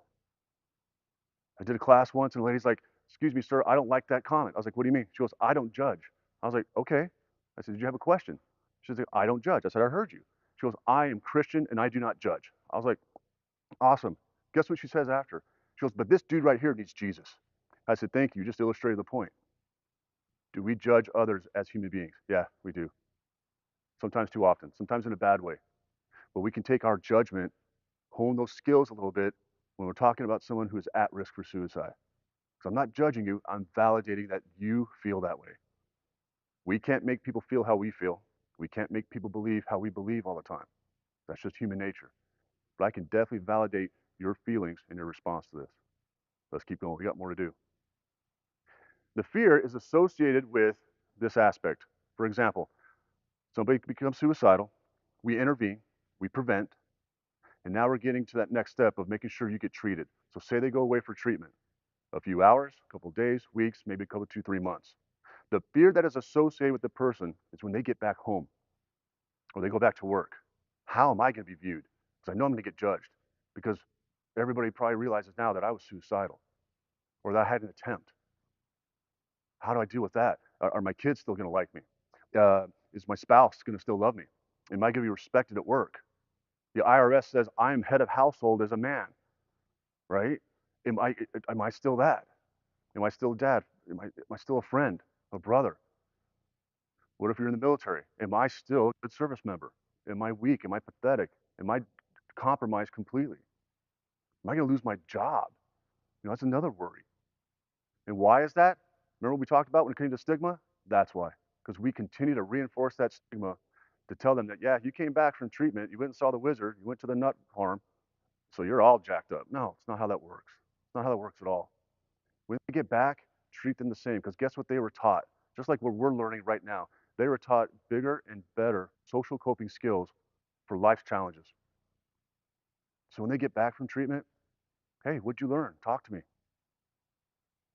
Are you going to be paying attention more? Yeah. And I know right now, a few of you might be having that aha moment. Think about somebody you've lost, especially when you say, man, it was out of the blue. There was no indicator whatsoever. We didn't see anything. I missed something. Now you might be thinking back going, oh, there was. And I'm not trying to be insensitive with that. Not at all. That's not the intent. But the aha moment will hit us more often than not. Go ahead, AC. These are dangerous. We create these to make ourselves feel better when it comes to assumptions. Let me paint a picture for you. Say you know somebody, the strongest person you know, the bravest. They've got everything going for them. Beautiful wife, best truck, which is a Ford. They have everything, all these stuff. They got the toys, they got the side by side, they go fishing, they got the boat. Everything seems to be going well. And all of a sudden, they become suicidal. So what if you yourself is already compromised? You might be thinking, man, he's the strongest person I know. What chance do I have? That's a side effect. It happens, that kind of thinking. But our assumptions are very dangerous because I would say things like, nah, he's never suicidal. He's the toughest dude I know. Why do we do that? Because it makes ourselves feel better. And we're selfish. He would never think about suicide. Okay, I got to go. I got movie tickets. Because I just told myself he's fine. These are dangerous. Very, very dangerous. The worst assumption a person under duress would make. What do you think that might be? Go ahead, AC. Let's show them that they're better off dead. How do we know that? People always ask me, well, what if they're terminally ill? Another assumption we'll create, here's a common one. Say you're at a funeral, a celebration of life, whatever we're going to call it nowadays. And we're thinking about everything they did up to the point they died. So then we'll say things like, oh, they're in a better place. They're in heaven. That's an assumption. We don't know. We don't have an escalator that goes up to the pearly gates, see St. Peter going, hey, my uncle from a few years ago, how's he doing? No, we don't have that access. That's not how it doesn't exist. We get really profound in that kind of thought. And people say, well, Craig, don't you believe in heaven? Aren't they in a better place? I don't know. I had a guy who was devout Catholic. We stopped him from attempting suicide because of his core beliefs. And he realized that if he killed himself, he's going to go to purgatory. That was his belief. We stopped it. We exploited his belief system to keep him safe for now. It was a fantastic tactic for suicide first aid. It worked. Got to get rid of these. They're dangerous. Don't assume anything when you're talking to somebody about suicide. You're talking them down. Let them tell you what their assumptions are, because they have them. And when they say I'm better off dead, are you really? You know, one person asked me, hey, if you ever got to meet God, what would you ask? Why mosquitoes? Think about that. You know, just you can use that later in life if you want to. But why mosquitoes? Or cactus? What purpose does cactus have? Anyways, yes, sometimes they have pretty flowers. Hope I didn't offend any cacti lovers. Let's keep going, AC. Here's the hard part. This was one of the advertisements that we put up as we were getting ready for this endeavor. The Post-it note, and I want to thank Jason Johnson, brilliant at what he does. He helped create all this digital media for us in these advertisements. This was actually a real incident that happened with a soldier in Pensacola, Florida, where he put a Post-it note on the door to his wife. He said, I love you. No, I will always love you. Do not open the door. Call the police. What do you think she did? She opened the door and walked in, and she found him. Pretty profound. I mean, this is gripping. And here's why this is such an issue for us right now. If we lose somebody to suicide, don't let that be the last memory of them. If we're going to call it a celebration of life, celebrate their life. We can use their incident and what they did to keep others safe. You'd be surprised when a group of people, again, nothing more demoralizing than suicide, when you have a group of people, an organization, a family, whatever it might be, you'd be surprised how the finality of death can stop somebody else when they actually see they're no longer here anymore. I won't be able to talk to them. They took their life. If you've been paying attention, there's a word I have not said, and this is how we can change culture. This is how we can get rid of stigma. The word I have not used is commit. And here's why. Nobody commits suicide. Rapists commit rape, murderers commit murder. We cannot treat suicide like it's a criminal act. So if we can try and get rid of that word, and it's hard to do because it's commonality of language in our society. They committed suicide. They committed suicide. Commit suicide.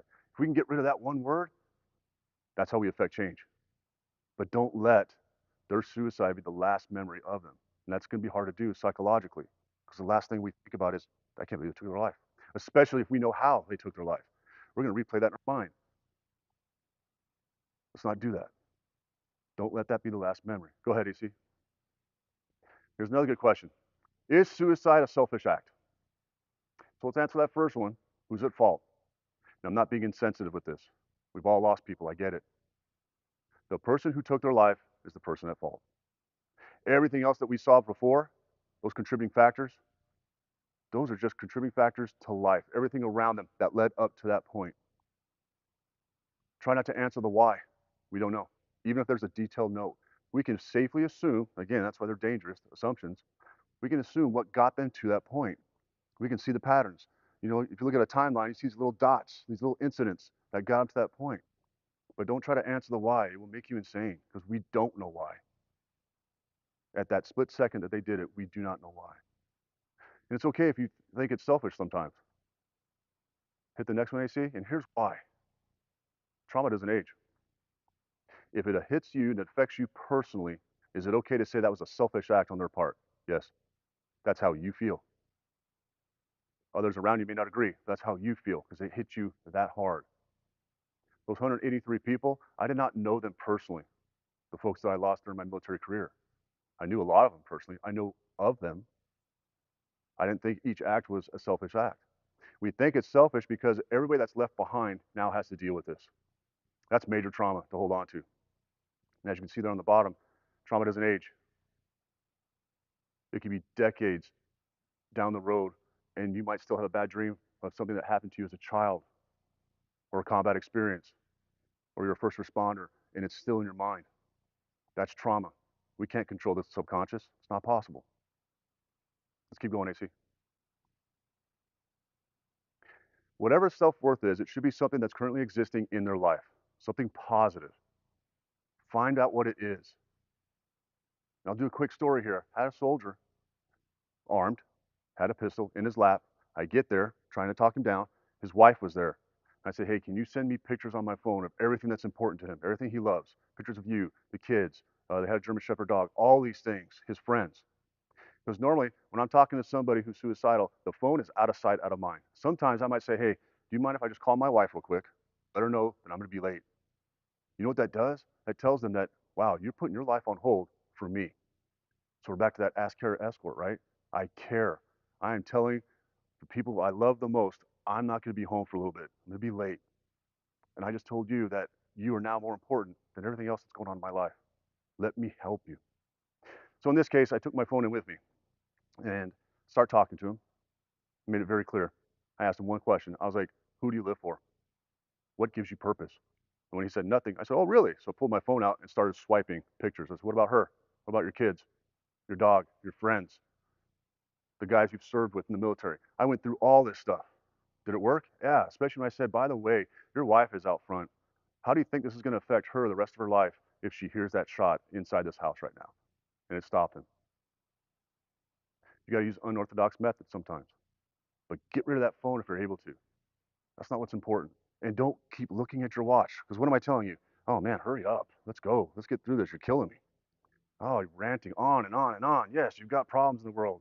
You know, try not to compare.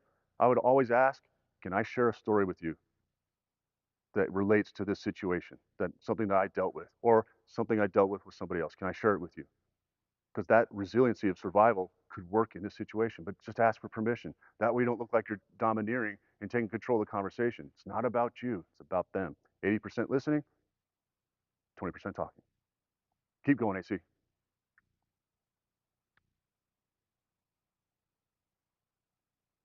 So how do we affect change? In great ways, quite honestly. Peter Senge wrote a book called The Fifth Discipline. The basis of it was how to be a learning organization. So you can use it in a family setting, you can use it at work, you can use it at school, you can use it almost anywhere. What it teaches us is to take people's individuality, exploit it, so that we're always learning constantly. And why is this important? Because now I know my people. If you're a boss of a major corporation and you have several people, hundreds maybe, reporting to you, you are able to, you have other leadership, okay? They know their people. So if something's out of place, they're going to pick up on it, tell you, inform, etc. If you're a learning organization with shared beliefs, shared vision, you can collaborate. Now you know your folks. So when something is out of order, behavior has changed. Remember those invitations we talked about? They always show up to work in a suit and tie, look great. Now they're untucked. They're not wearing a tie, haven't shaved, and they always shave. They're looking disheveled. These are obvious, but you know this because you know your people. That is the importance of being a learning organization. So the question there at the bottom is, what is the worst thing we created? When I mean us, I mean human society, people. So every time I ask that question, I get different answers. Usually the atomic bomb was the worst thing we ever created. Weapons, social media, phones, electricity. One person said, yes, we never should have had electricity. Life would be simpler. Okay, cool. All these things. I will debate that ad nauseum. And here's why. In my opinion, the one thing that we created that's the worst thing we created was racism. Discrimination is a huge contributing factor to suicidal behavior. We're not talking just discrimination because of a race issue, a gender issue. Being discriminated against for all sorts of things. Yes, I have friends who say, you drive a Ford? No, that's horrible. It's okay. I'll be fine. I know my truck's better. You're gonna move on with the rest of your life. It's gonna be okay. You saw Dr. Connolly come up. He is a diehard Yankee fan. Does he need therapy? A little bit. Yeah. Because I'm a Red Sox fan. Okay. Can we talk about that and have a spirited debate about it? Absolutely. Am I gonna lose? Probably, because the Red Sox aren't doing too hot right now. But anyways, are we being discriminatory against each other? No, but some people are. Like, oh, you're a Philadelphia Eagles fan? We are not compatible. Okay? Not just people in the back are like, yes, I am. It's okay. Dallas Cowboy fans, I get it. How about that year the Cleveland Browns were last the entire season? Oh, that was a rough year for anybody from, Cleveland. But it was racism. And here's my point. What if, when you're filling out your demographics on those questionnaires, your background, ethnicity, race, all that jazz, be proud of that. Don't let your culture fade. Don't let it expire. Keep it going. Be proud of where you come from, your upbringing, all that jazz. In my opinion, if the best way to get rid of discrimination and racism, only one question should be on there with two possible answers. Are you human? Yes or no, so we can move on. Wouldn't that be great in a society? Will it happen? I don't know. We're going to try. All right, AC, let's do the next one, man. Actually, I think we have a question, don't we? We do have a question. This is a very powerful question, Okay. and it is a real question, meaning people deal with this for years and maybe in some instances never get through it. Right. How do you help someone get over it? The feeling of, quote, if I had only blank, or, quote, I should have blank, and maybe they still would be here. So the feeling of how, I didn't, what could I have done? If I only had done, I should have done this. Right. The feeling of the loved ones, friends, coworkers, buddies who are listening to this, or maybe prior to this, have this incredible weight on them of, if only I had, I should have done. What do you Right. say to them? How do they process not only the grief, Yeah. but also the challenge of, if I shoulda, coulda, woulda? Exactly. That's the hardest part, because you lost somebody to suicide. You're paying attention to this, and now it's hitting you like, oh, I did miss these things. The guilt is overwhelming. And how do you get past that? Time. It's like anything else that's traumatic in your life. It takes time. And people around you that know you and love you say, hey, it was not your fault. Yeah, you missed it. I missed it. We all missed it. People don't wear a sign that says, I'm suicidal, please help. That's why we want to pick up all those subtle indicators, micro expressions going, hey, I see you're struggling. What's going on? It's hard to have this conversation after the fact, because, yeah, we could have done more. We could have always done more. We always could have paid attention. When I lost that buddy of mine a couple of weeks ago, I'm checking my phone. Did I miss his call? What did I miss? Why didn't he reach out to me? And because people are reluctant to talk about it because, again, stigma. They feel that there's so much shame and discredit on the topic alone that if I come out with this, oh my God, no one's going to talk to me. They're going to put me in the corner, let me drool, be out of sight, out of mind. Right. So yes, it just takes time, and having a support network around you to remind you. I thought you also said something very powerful earlier. The only person that's responsible for the situation is the person that did it. Yeah. Right. So the individual, the loved one, the buddy, the coworker, we do imprint that on us. So time, absolutely. Right. But I also think probably some of the things that you were talking about earlier, which is find someone to talk to. Right. Right. You don't want to isolate. They isolated. They ended up in the situation that they were in. Right. The worst thing we could possibly do is shut it down, bury it deep, and move on. Yeah. We do need to talk it through. Yeah, because that's your trauma. You now have trauma from guilt. And that's okay.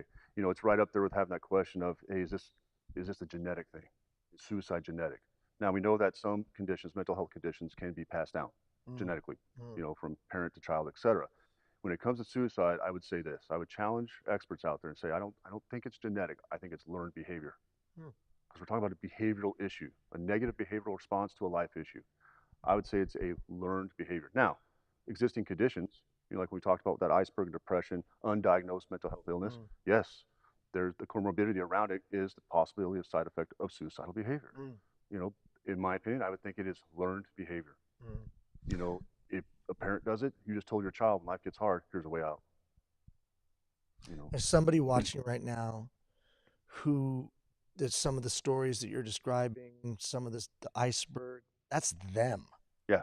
They're feeling the thoughts of, I don't want to be here. The world would be better without me. My family would be better off without me. They're the one that had a moment of infidelity and they're afraid it's going to come out, or they lost a ton of money gambling on some basketball game. So they're in crisis right now. What do you suggest to them? The person that's in crisis now, what are the first steps that they need to be taking to seek help or get help? Talk to somebody you know and trust and love.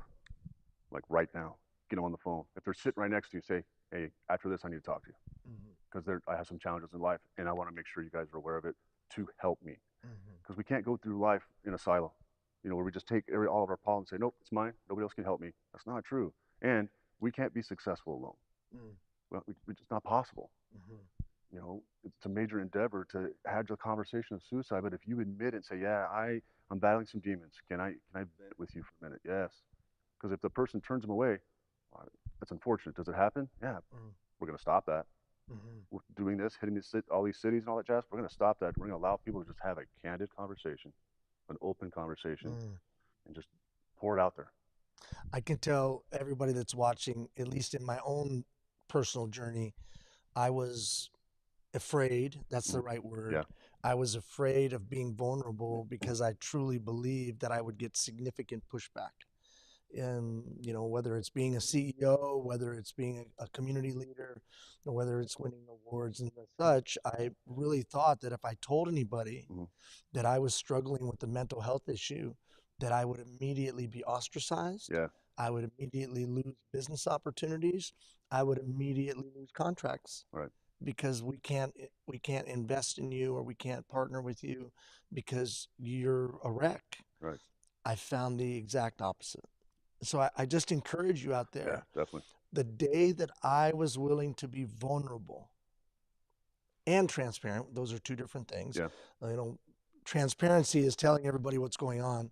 Vulnerability is telling everybody what's going on and not caring about the ramifications. Exactly. So as soon as I was willing to be vulnerable, it was amazing how the world stepped to me. Exactly. Two things happened. The weight was lifted off my shoulders, right, like the elephant on my chest. All that pressure. All went away. Right. And then secondly, people stepped to me. People that I thought would run came to me and said, we'd rather work with you because we know you're being honest and you're being upfront. So if you're out there right now and you're struggling and you're having a difficult time, then we encourage you to be vulnerable, to be open. And if there's nobody in your core group that you can talk to for whatever reason, of course, 988. 988, yeah. 988, or reach out to one of us. Definitely. You know, we'll talk to Craig, and they're going to put his email on the screen throughout the broadcast. We're here. The network is here to do this that we're doing right now. Final question, then we're going to move towards to landing this plane. Okay. Parent. Right. Parent, child, fractured relationship, broken relationship. Parents has said something, kid has said some things, and now young person is in a real challenging mental health situation, crisis. What's the first step that you would recommend to the parent for the repair? Oh, one last caveat to the scenario I'm creating. The kid has done some things that are really out of bounds, right? Maybe stolen something, drugs, whatever, put the family under pressure. What's the first step for the parent to help this situation? You know, if it was me and the kid went in a different direction, okay, maybe you're working too much. Maybe you're working multiple jobs because the economy's just in shambles. All these things. If it was me, and I've coached parents doing this by saying, as we open up and talk about this, I know you've been doing A, B, and C. Okay, you're going down a path that's going to be very difficult to come back from. Where have I failed? Because you just, as a parent, said, I wasn't there for you. I missed something somewhere. You know, you're such a great kid. We're watching Disney. We're doing all these things. Now you're going down this path. Where did I fail? And that might resonate with that teenager going, oh, okay, well, yeah, you work too much. Okay, let's have an open conversation about it. And then it's easier to say, okay, have you been thinking about, suicide? Well, yeah, from time to time. Okay, so, and if you just admit, I'm sorry, I abandoned you. I failed. Let's do better. Help me to do better. Because now you put the accountability on the child to say, I'm going to help out my dad. I'm going to help out my mom. That humility. Exactly. Coming Be humble. in low. Oh, yeah. Yeah, that's powerful. And that'll resonate. Yeah. With when I'd give this stuff to leaders. I'd say, you lost somebody to suicide. Cool. Do you feel like you failed as a leader? Yes, you didn't. Right. I wasn't there. I said, nobody was there. It's not on you. But if you knew you're a contributing factor and we haven't had an attempt, that's okay. Be humble. Make mistakes. Like I told you before, I had a brilliant, brilliant leader who said, when you're out there training, screw up. Make as many mistakes as you possibly can. Make it as realistic as you possibly can. Make mistakes. And that way, if nobody dies, it wasn't catastrophic, that's training. That's life. Do the same thing with life. Make mistakes. Very good. No parent's perfect. No child's perfect. Yeah. And I think that from the first question to that, bookending it, ultimately, we can't carry the guilt of someone else's choice or decision. Exactly. We can just do the best that we can. Mhm. Sometimes, no matter what we would have done, tragic thing was going to happen. Right. We're going to let you get back at it. Okay. You're doing a great job. I'll monitor the questions and we'll come Sweet. back to you. Thanks, All sir. All right, let's keep going, AC. So on these protective factors, these are several categories of resiliency in yourself, where you maintain everything that you have. And the readiness part is I am ready for life. I'm ready for the challenges that life's going to hit me with, because they're going to happen. Like we were talking about the worst day, best day. Your next worst day is coming. So how can we deal with it and be prepared? Those interruptions in life, that's how it is. It's life. What are you going to do? So a few of these protective factors, a promise, your oath, your vow, that's something you can hold on to, of course.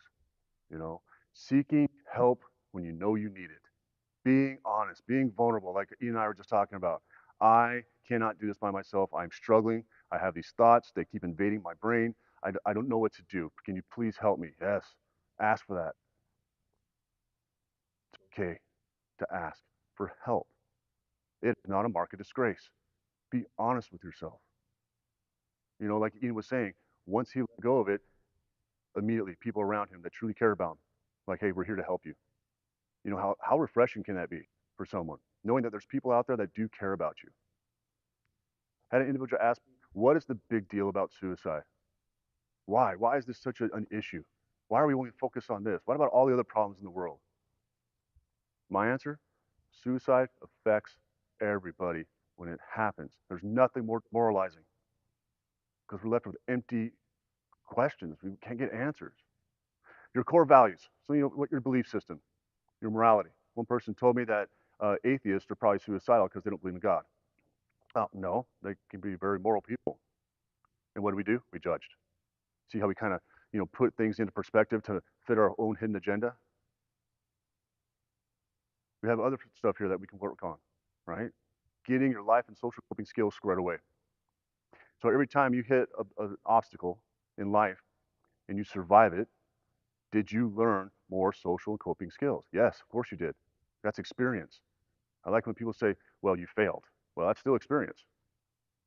Like we just said, train to the best of your ability. Make mistakes in life. It's not catastrophic and nobody dies. That's life. That's training. You're learning how to deal with it. Your cultural, religious belief system and support, huge.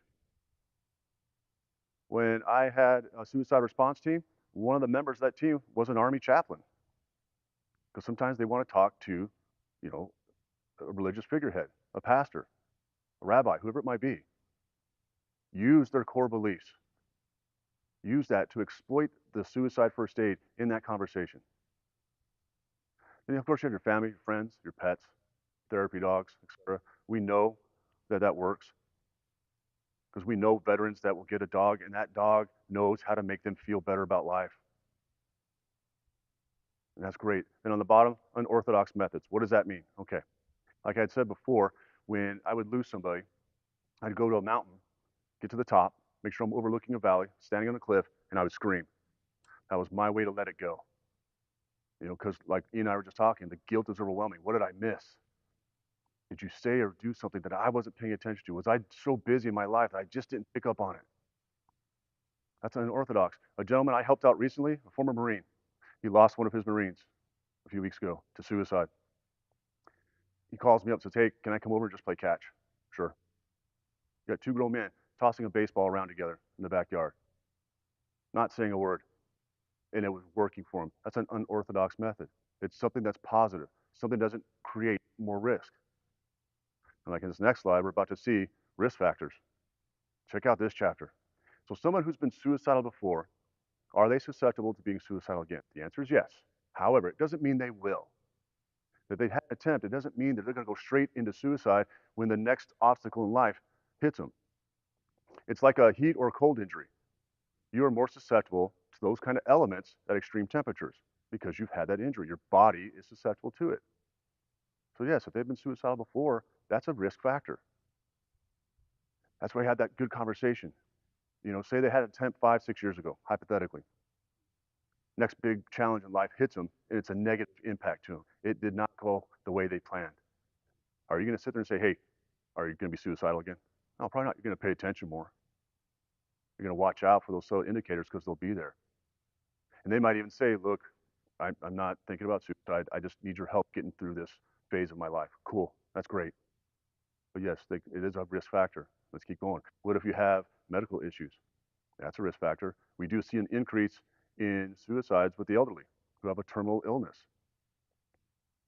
One person said, I can't believe, they killed themselves. Well, they had terminal cancer. Can we be empathetic with that? Yes. I've never had a terminal illness, so I don't know what that's like. But make sure you have the conversation. Hey, they were 98 years old. That's how they went out. Do I support it? No, I'm not condoning that at all. But relate to them. They had a terminal illness. And we know there's some countries that will assist in that end of life choice. Do I agree with it? No, that's how I feel. Work issues, we talked about that. Don't need to go into greater detail with that one. How about a recent loss? You lose somebody. That's a risk factor. What if there's so much trauma because of military deployments where a lot of your personnel were killed in combat? Survivor's remorse, right? Survivor's guilt. That could be a risk factor. You're separated from folks. You're not with family. Yes, that could be a risk factor. It doesn't mean they are suicidal, but that's why you got to pay attention to it. It might be a risk factor, but it doesn't mean they're thinking about taking their life. That's why you use this to energize those questions. Hey, I know you lost, your parents, both your parents in a car accident. It's horrible. That's tragic. How you doing? It's been a few months. Are you doing okay? Honest questions, right? If they say, no, I'm still struggling. Okay, well, where can I help? How cool is that when you just offer help? Now, do we have people out there say, hey, if you need anything, call me? And then you call them, they're like, no, I can't, sorry. No, that's not what I meant. I was just trying to reassure you. No, if you say, call me, I will help you, be ready to answer that phone. Be ready to take the assistance that they're asking for. Offer it, okay? And we talked about the relationship issues, the intermarriage relationship. Remember those top 3 reasons? Relationship issues, financial, and legal problems. Those 3 seem to intermix with regularity. Then we have high-risk behavior. Well, Craig, what does that mean? Here's what I'm talking about. I saw this a lot with military personnel from deployments. And say their deployment was major. There was a lot of action. The greatest consequence we would see with that is them trying to replace the adrenaline. Is an adrenaline-filled environment? Oh, absolutely. You survived combat. You survived all these things going on in your world. You saw death. You had to pull the trigger. You had to do all these things that you didn't think you would have to do ever in your life, but you did it and you survived. So we would, you guys, try to replace that adrenaline loss with high-risk behavior in the form of, say, for example, getting a motorcycle. Never been on a motorcycle before, but this dude he's got all his money because he didn't spend it because you're deployed. Going to pay cash for the fastest motorcycle he could possibly find so he can go 150 miles an hour to replace that adrenaline loss. That's what I mean by a high-risk behavior. Something that they introduce that has the propensity for imminent death. That's what that means. In a second, you're about to watch a video. All right, it's a very gripping video. It is graphic. It is a fantastic representation of battling our demon. So I want you to ask yourself this question while you're watching it. What would you name the demon the individual is battling? So it's a pretty good video. Make sure your volume's up. You're going to dig this. Go ahead, AC.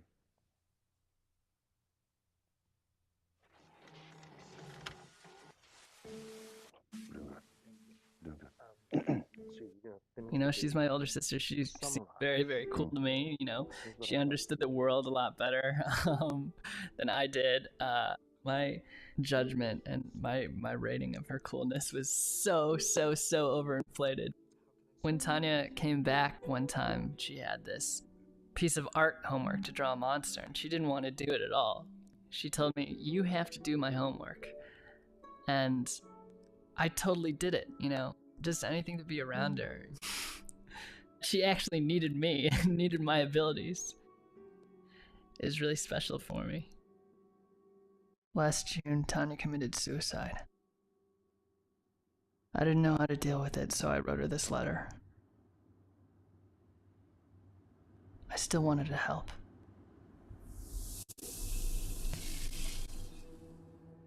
Dear Tanya, I love you. I wish I could have told you that it'd be okay, and that you didn't have to be alone. Because we all get knocked down. We all face bad things. I wish I could have told you to fight through it. But I didn't.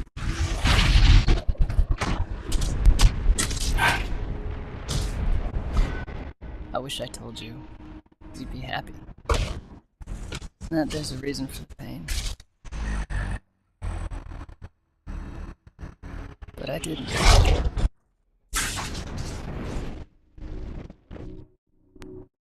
Missing you really hurts. And I try and fight it. But it doesn't go away.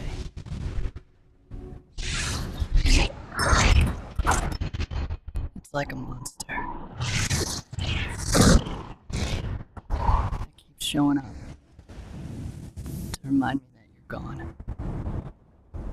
I want it to stop, but it never will. That's not its job. Maybe it's my fault that I don't have a sister anymore. Because I wasn't there to show you. If you look at it right, even hell can be pretty. Every hit has a reason. Even yours. I didn't tell you what I should have. So I'll tell everyone else. So that one tragedy to one person can forge a message that can do a lot of good for a lot of people. Stand your ground. See the hits for what they really are. A blacksmith who through fire and trauma can turn the broken into the amazing. Something that doesn't just take the hits, but something that hits back.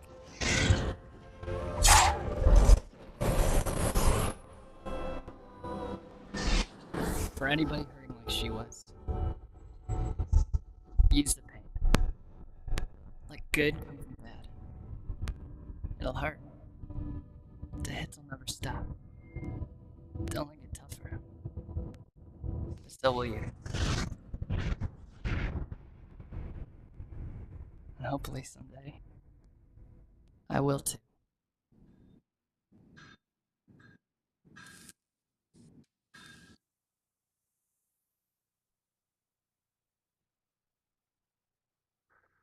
That's a rough video, isn't it?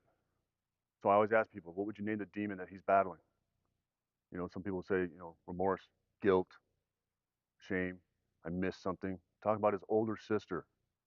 Yeah, so that's huge. And to this day, he still has that battle. That's okay. It's okay. Here's why, because you're still battling the trauma, which means you're still alive. You are a survivor. So is it possible to say, yes, I am a survivor of suicide in my life? Yes, you are. Somebody you lost very close to you died by suicide. Your trauma is surviving. So I know we got some really good questions coming up. I know we do, right, Ian? Yes, we do. The first question is from, hi, everybody.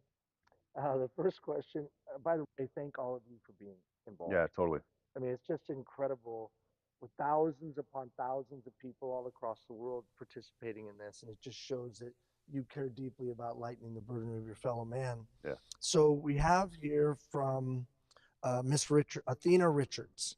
She says, how can we support a person after they have attempted? Okay, good. That's a very good question. So the three categories of suicide, we have the intervention, where we get involved, we're preventing it. Then we have postvention. This is important. Postvention, yes. Postvention. So they attempted, they survived. I'm going to keep reassuring you that, yes, to be honest, life is not going to be perfect for you. You're going to face more challenges because you're more susceptible emotionally. But you continue to reassure them that when they have a good day, remind them, see how great life is? You would have missed this. The Chiefs won the Super Bowl. Imagine. That was a bad day. That was a great day. That was fantastic. That was a bad day. Go Chiefs. Next year, I'm going to put money on this. New Orleans, okay? Back on topic. Okay, Get sorry. back on topic. Focus, people. Yeah. Yeah, so you tell them, hey, you would have missed this.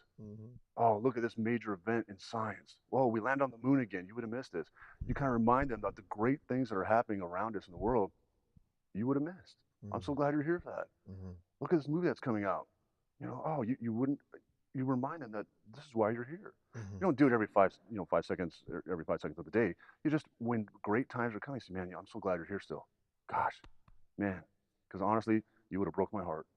And I'm assuming that we also are saying that they are supporting any life changes that need to be made. Yes, right? exactly. So We're gonna make adjustments. Whether that's nutrition or sleep or medication or therapy, we need to postvention. Postvention, yeah. I haven't heard that before. So in postvention, we're supporting all of the best practices that are part of the recovery strategy. Right, and there's a twist to this. Postvention is also for the family. Well, yeah. You know what I mean? Yeah. So they're off getting treatment, okay, which is good. You went to a facility, they took you in, we're going to deal with all your comorbidities, and we're going to get you on the straight and narrow. We start teaching the family, here's how we do this. Don't wrap up everything in bubble wrap in the house. Don't turn it into a soft room. Don't get rid of all the utensils, all these things. That's overreacting. We will give you the skills so you understand that, hey, your husband came back, doing great. Here's how we're going to receive him. You have a resource. Reach out to us going, hey, well, I'm nervous about this. Give us your specific questions. We'll guide you through it. That way when they get home, they're ready to move on with life. You're just going to guide them through. There is a side effect, though, because you will be more aware. Yeah. You're going to be a little bit more hypervigilant. Yeah. And you will pick up on things that could be subtle and overreacting. But, hey, what did you mean by that? Well, no, honey, I'm not suicidal. What I'm saying is this is a very difficult day. And I'm just trying to figure out how to get through it because of all these, factors in the way. This may have happened because of trauma. The event caused more trauma. Right. And we've got to have a strategy for postvention for both the individual and for the family. And as long as we're open and honest about that journey, it's going to be a more effective process. Right. Especially with like first responders, fire departments, police departments. We get in there and say, hey, yes, your lieutenant, whatever, It's going to be back in a couple of weeks. What are your questions? What do you need to watch out for? Because we don't want their commander, their chief, whoever it is, overworking them so they're so exhausted at the end of the day they're not thinking about suicide, just going to sleep. That's wrong. And we don't want you to put them in the corner, drooling on their medication, listening to Pink Floyd, and being out of sight, out of mind. Yeah. That's not the way we do it either, because they're going to have serious questions. Hey, should I walk on eggshells? If I say the word suicide, it's going to create a catalyst. So we'll help out with that too in the postvention. In the postvention. Postvention, yes, all right, let's look at. There's another question. It's a little longer. So this is from Nikki. Nikki says, if you use the strategy of calling attention to what they live for, or that it would hurt their loved ones to leave the planet based on their own hand, there's a good chance that they will feel they're a burden to their loved ones and that they'd be better off if they were dead. Right. If they're suicidal, they're often thinking they genuinely have nothing to live for. Would calling attention to it not be a massive gamble? Because it just reaffirms how they're feeling, then they'd be the feeling that they would be better off dead. Right. Yeah. So of course, yeah. In a way, we can take guilt in this case, the first part of your question. Can we use the guilt of how you would make me feel if you did this? Yeah, that's a positive way to use guilt. I get that.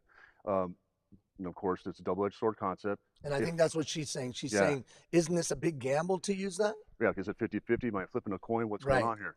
Yeah, but you're just reassuring them that you wanted to take your life. You didn't. I'm glad. But talking about suicide does not accelerate suicidal behavior. Does that make sense?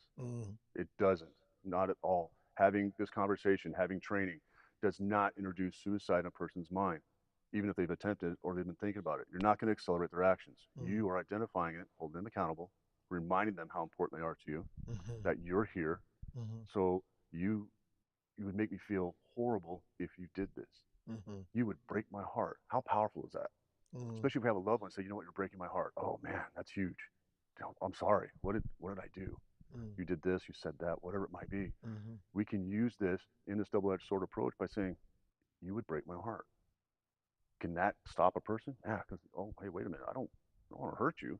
I'm just struggling with this stuff. Yeah, and I think as you said earlier in the training, because this is a relational strategy, Right. meaning most of these conversations are happening with people that we know. Yeah. And in a lot of instances, people we know well, Mhm. then we would have a better understanding if we're saying, you would break my heart, might be reframed as, you mean the world to me. Right. That's good. You have great value in Mhm. my life. Here's why you're important. This is the reasons that you're important to me. Here's what you contribute to Yeah. us. This is the value that you bring to us every day. Mhm. I think those kind of comments Right.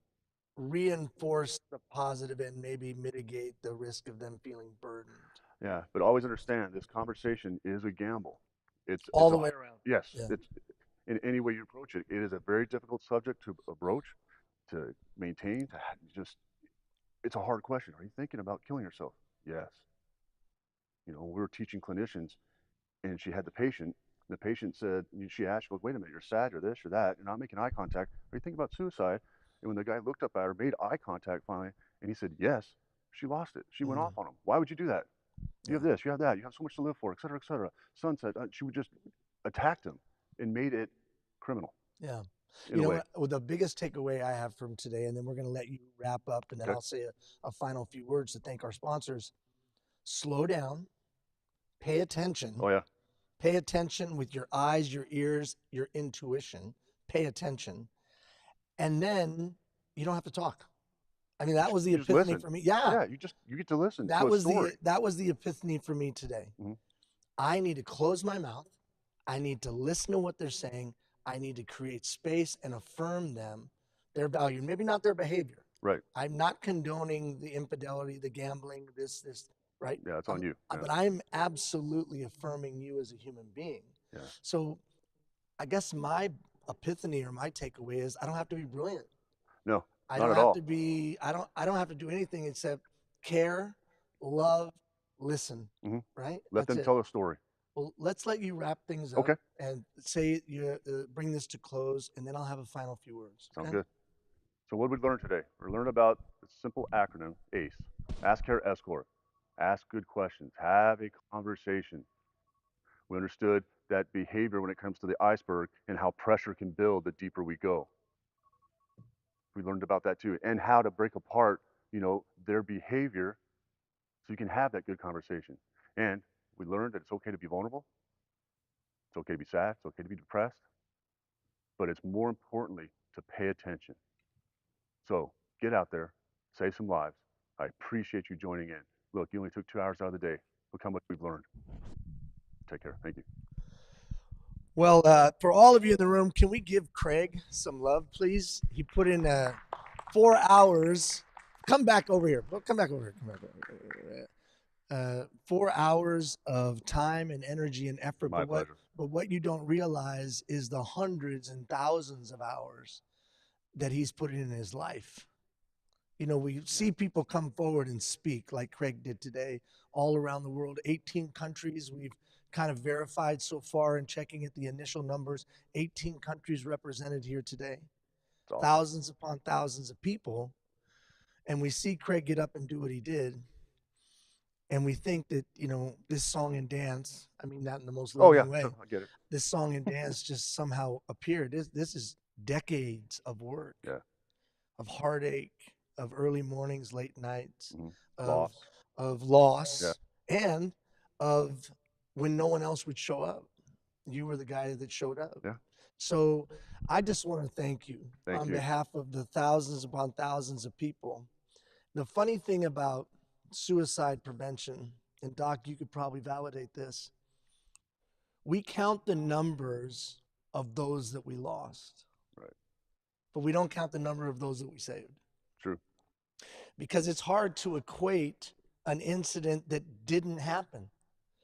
Well, here's what I know, and I'll get emotional about it. I know for a fact you've saved thousands of lives. You're going to make me cry. It's crazy, right? This That is dude not has fair. saved thousands of lives. My wife was watching. She's going to see me cry on TV. And here's the other thing. I know for a fact this 4 hours is going to save thousands of more. Yeah, I agree. You're a catalyst. You're a lifesaver. You're a life changer. And we were honored to host this and broadcast this. So on behalf of everyone that's watching, and on behalf of everybody that's participating, and on behalf of all of the thousands of people that will be saved because of this, really important, will be saved because of this. I just thank you, man.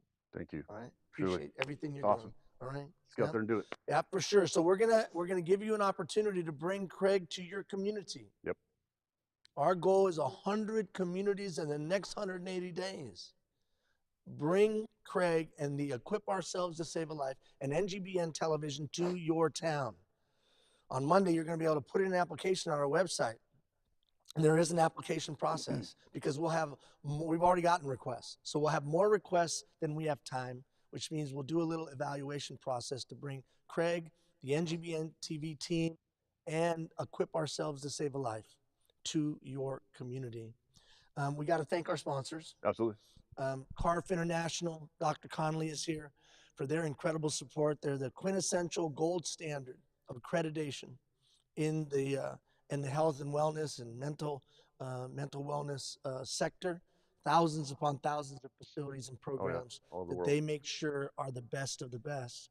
We got to thank Family Farms, familyfarmsllc.com, familyfarmsllc.com. Thank you, Matthew Askren. You have stood with us before the network even launched. You cut us a check. Think about that. Bacon wrapped chicken. Bacon wrapped chicken is amazing. Come on. They wrote us a check before we launched and said, here you go. I said, we can't advertise. We don't have any advertising. We believe in you. Think about that. We believe in you. Then we got to thank National Veterans Foundation, National Veterans Foundation, nvf.org, nvf.org. They have a hotline staffed by vets for vets. Good resource. Amazing resource. There's a couple other people behind the scenes. We want to thank First and Gold Project, Dave DeRocher. You know what? Yep. We're going to be covering their golf tournament. Very exciting. Covering the golf tournament on Monday. They're doing an incredible golf tournament, raising money for vets and for organizations that serve them. And you're going to see NFL guys and NBA guys and Chuck Lindell and all these people. Hockey, baseball. all these Nobody people. From the Yankees. Nobody from the Yankees. Nobody from the Yankees. And so tune in on Monday, 1 o'clock Pacific time, right here on NGBN Network. We're going to be broadcasting that, and we'll have the whole event next Sunday. I'd be remiss if I didn't thank Anthony Cobbs and AC Productions and the whole AC production team, right? Very nice. Also, special shout out to the NGBN-TV Director of Operations, Jenna Ganji. Give her some love. Doing big things. And then, finally, our good folks at F3 got men all over the world. Everywhere. Tuning in. So cool. I want to shout out to Public Place Network up in Canada for carrying this live stream. Thanks. Another television network carrying this live stream. That's pretty cool. And then finally, thank you to all of you. This video will be available in on demand by this evening. It'll be available on the platform. We're going to stream it every once in a while as well. So there'll be plenty of places that you can find it.